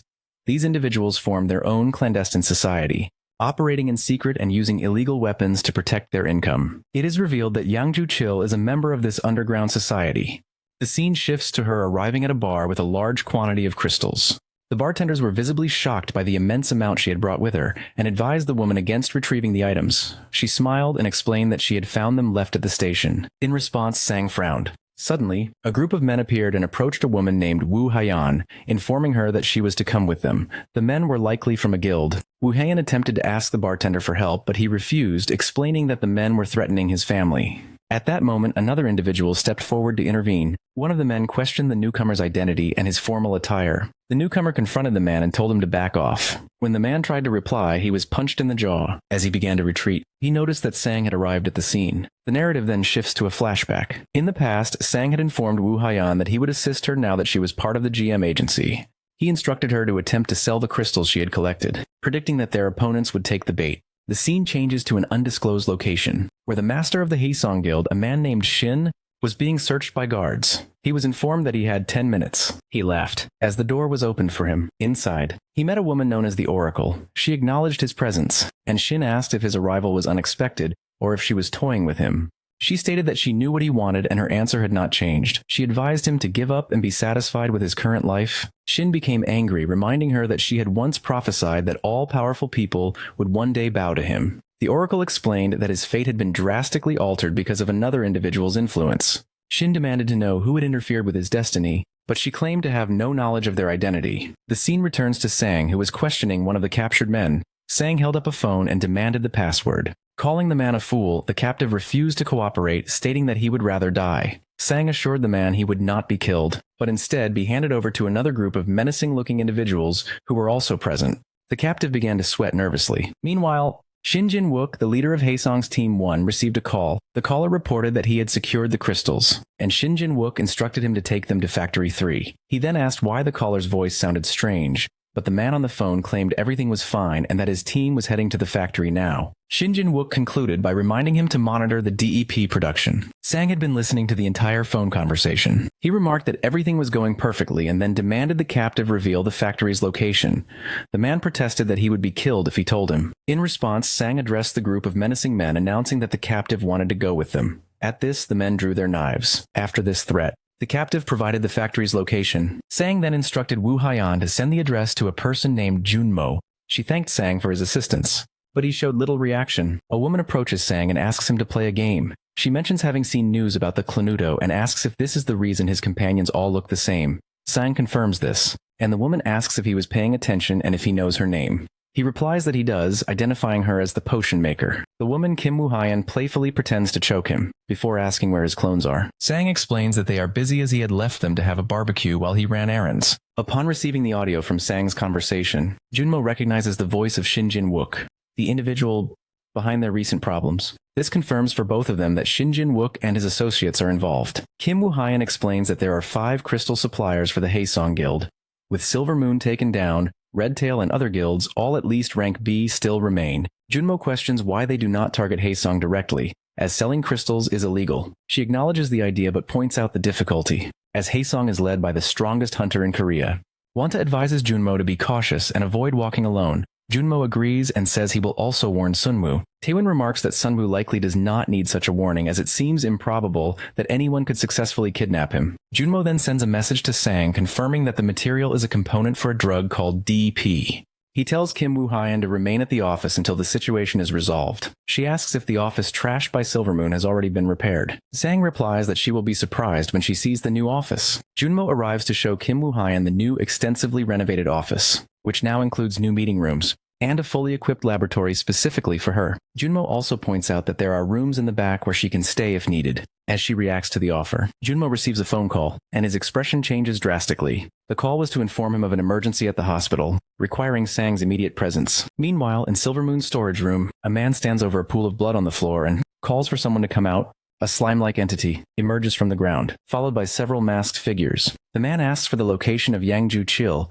who he is told is being held in the basement of the Yolo Guild. The masked figure confirms that everything, including the crystals, was taken, and that their enemies seem to know the location of the factory, likely due to Sang's investigation. The lead figure then hands vials to his subordinate, instructing him on who to use them on. He states that if his enemies want the drug, he will give it to them, even in its unperfected state. In the Yolo Guild basement, Yangju Chil is still tied up when the slime creature appears. The creature holds a syringe containing the drug and injects the substance into Yang's neck. Elsewhere, Wanta and a female companion are walking, discussing their plan to extract information from Yang. She teases him, suggesting he is only accompanying her to prevent her from being kidnapped. Suddenly, she smells something burning and notices a large amount of smoke. Both of them begin to run toward the source. Amidst a fire, a transformed monster is discovered. Nearby, an injured civilian is found on the ground. When questioned, the man explains that a monster had appeared in the basement and that the Class B squad was unable to defeat it. This information suggests the creature is at least a rank A monster. A woman on the scene wonders how the monster appeared without a portal.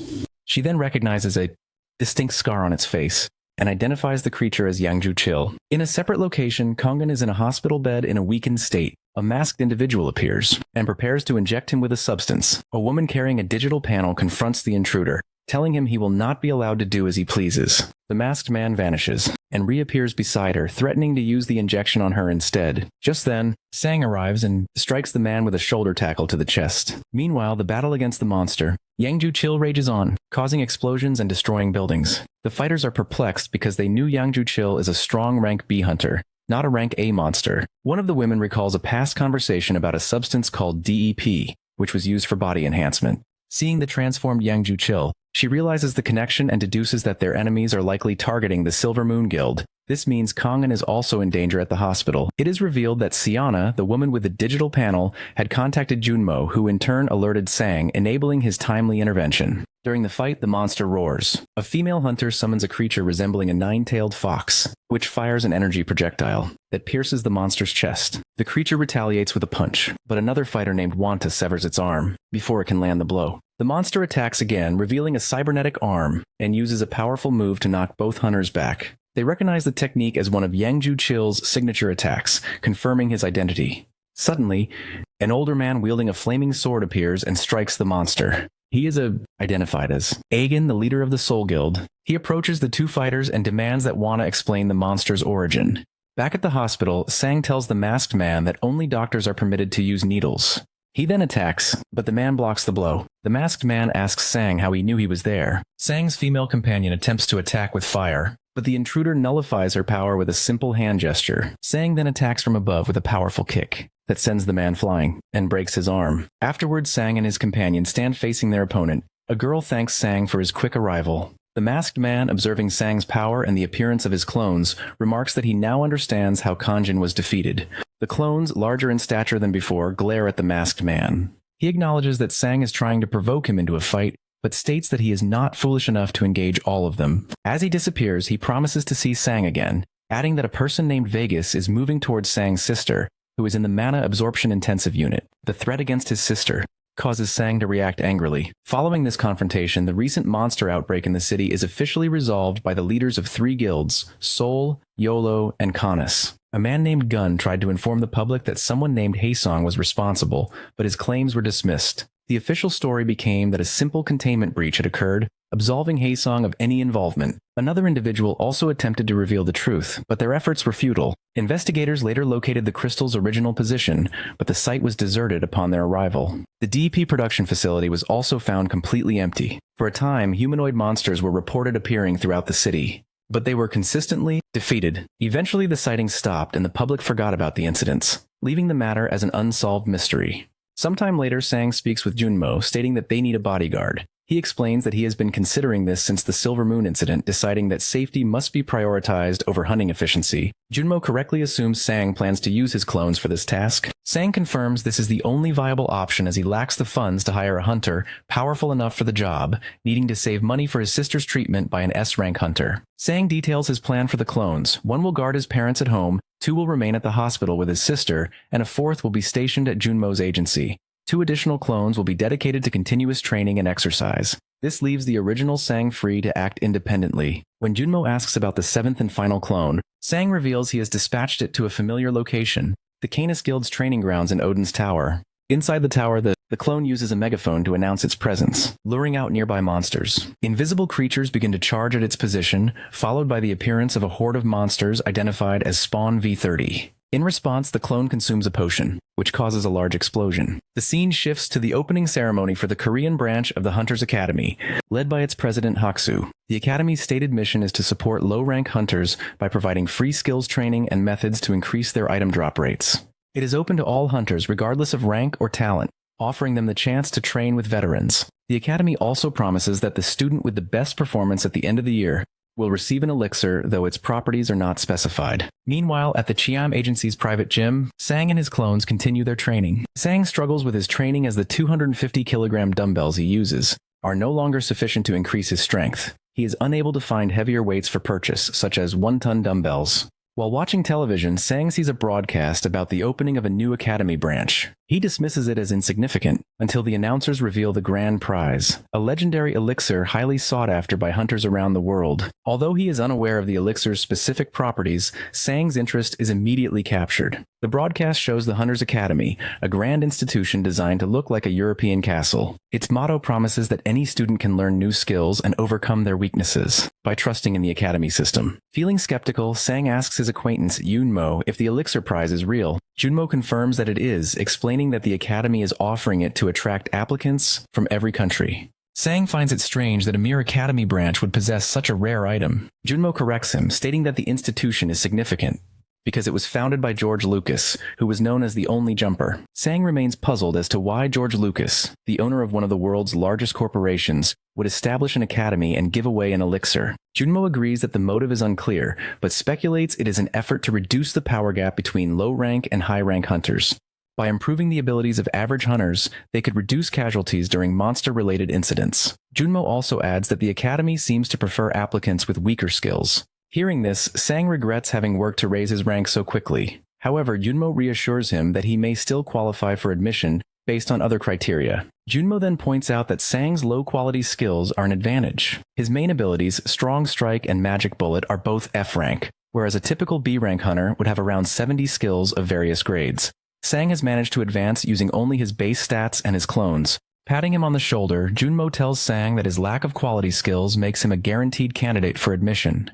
When Sang asks him to stop, Junmo mentions a donation-based admission system. Sang asks for more details, and Junmo reminds him of the prize money he won from the Kynis incident.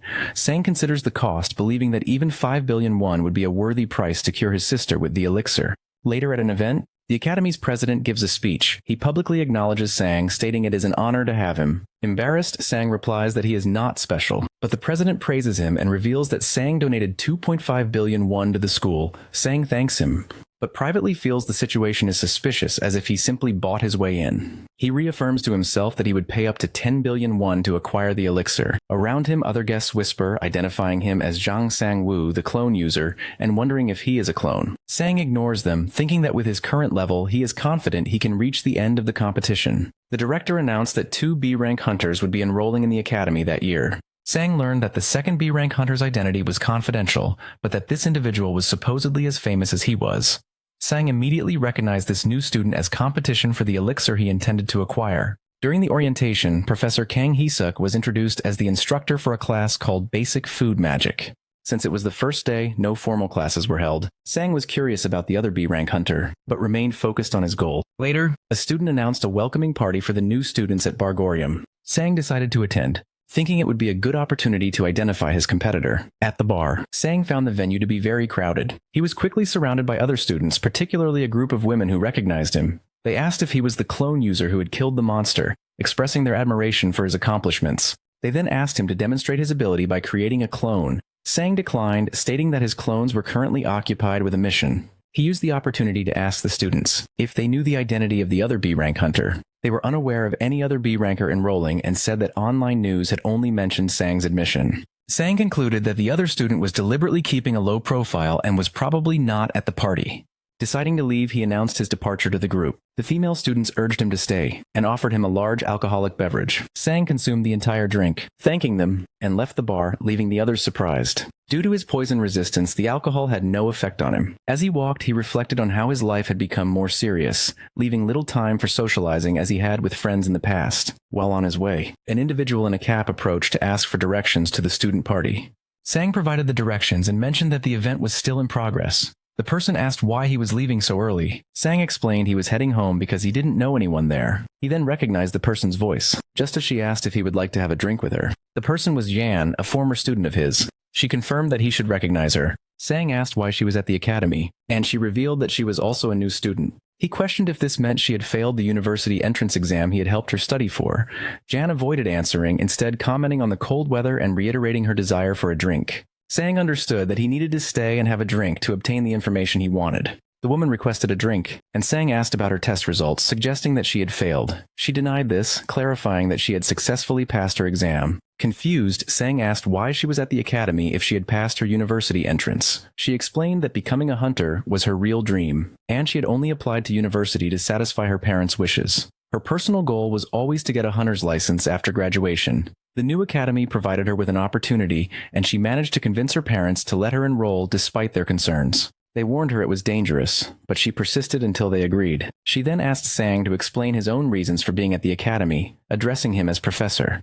An embarrassed Sang told her to stop using that title as he no longer held that role. The woman pointed out that since they had enrolled at the same time, he was not her senior, and she playfully called him a different nickname. She noted his discomfort, and then told him to look at her, after they consumed several alcoholic drinks. The woman became intoxicated. She requested another beverage, but Sang told her to stop. She was resting her head on the table when she suddenly looked up and asked for his new phone number. Upon receiving it, she expressed her satisfaction, stating that he now had no excuse not to contact her, before promptly losing consciousness. Sang proceeded to pay the bill for their drinks. Sometime later, the woman regained awareness and found herself being carried on Sang's back. Confused, she asked why she was on his back, whether she had fallen asleep, and if they were heading home. Sang confirmed she was awake, and explained that she had fallen asleep at the counter. The woman complained of feeling dizzy and unable to walk, so she held on to Sang as he carried her. While on his back, she asked why he had not contacted them over the past few months, adding that he could have found a way even with a different phone number. She confessed that she had initially planned to strike him out of anger,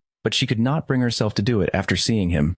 She concluded by saying she had enjoyed their time together. Sang replied that he had a specific goal to accomplish, which was his reason for enrolling in the academy. He confirmed that he had also enjoyed himself, calling it the best day he had experienced in the last 6 months, and noting that the night was still young.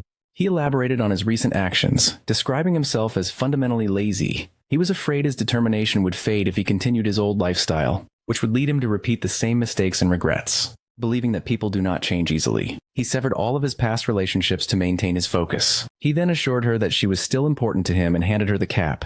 As they arrived at her home, the woman admitted that she had misunderstood his intentions. Sang told her to put on the cap and said that he would forgive her this time. As he turned to leave, she warned him that she would not forgive him again. A man named Shin contemplates the significant impact Sang is having on the world. Nearby, a person in a white mask apologizes, reporting that the Nudo clone was stronger than anticipated and calling the clone a bastard. Shin muses to himself that the person in question was Zhang Sang-woo and that he should have asked for an autograph. Another individual appears to be beside Shin, asking why the lights were turned off. Shin ignores the question about the darkness and instead asks if all preparations are complete. He informs the person that they will start at the academy the following week, demanding results that justify the effort it took to enroll them. The individual confirms his understanding. This person is revealed to be Shin Junyum, Shin's son. He promises his father that he will not disappoint him. Shin then instructs his son to acquire the elixir. A week later at the academy, Sang's class is preparing to learn elemental magic. A female classmate is already in the room when the professor arrives. He announces that their first lesson will be the fireball skill, which he describes as a versatile and popular type of magic. Sang, focused on the lesson, internally questions whether he needs to learn this kind of magic. He recalls learning the strong strike skill through physical action and wonders how they will be taught a magic ability. And that's it, the story ends right here. So tell me, what did you think about this manhwa? Be honest. Drop your rating from 0 to 10 down in the comments. If you enjoyed the recap, don't forget to smash that like button and subscribe to our channel for more videos. Subscribe for more crazy stories like this one. You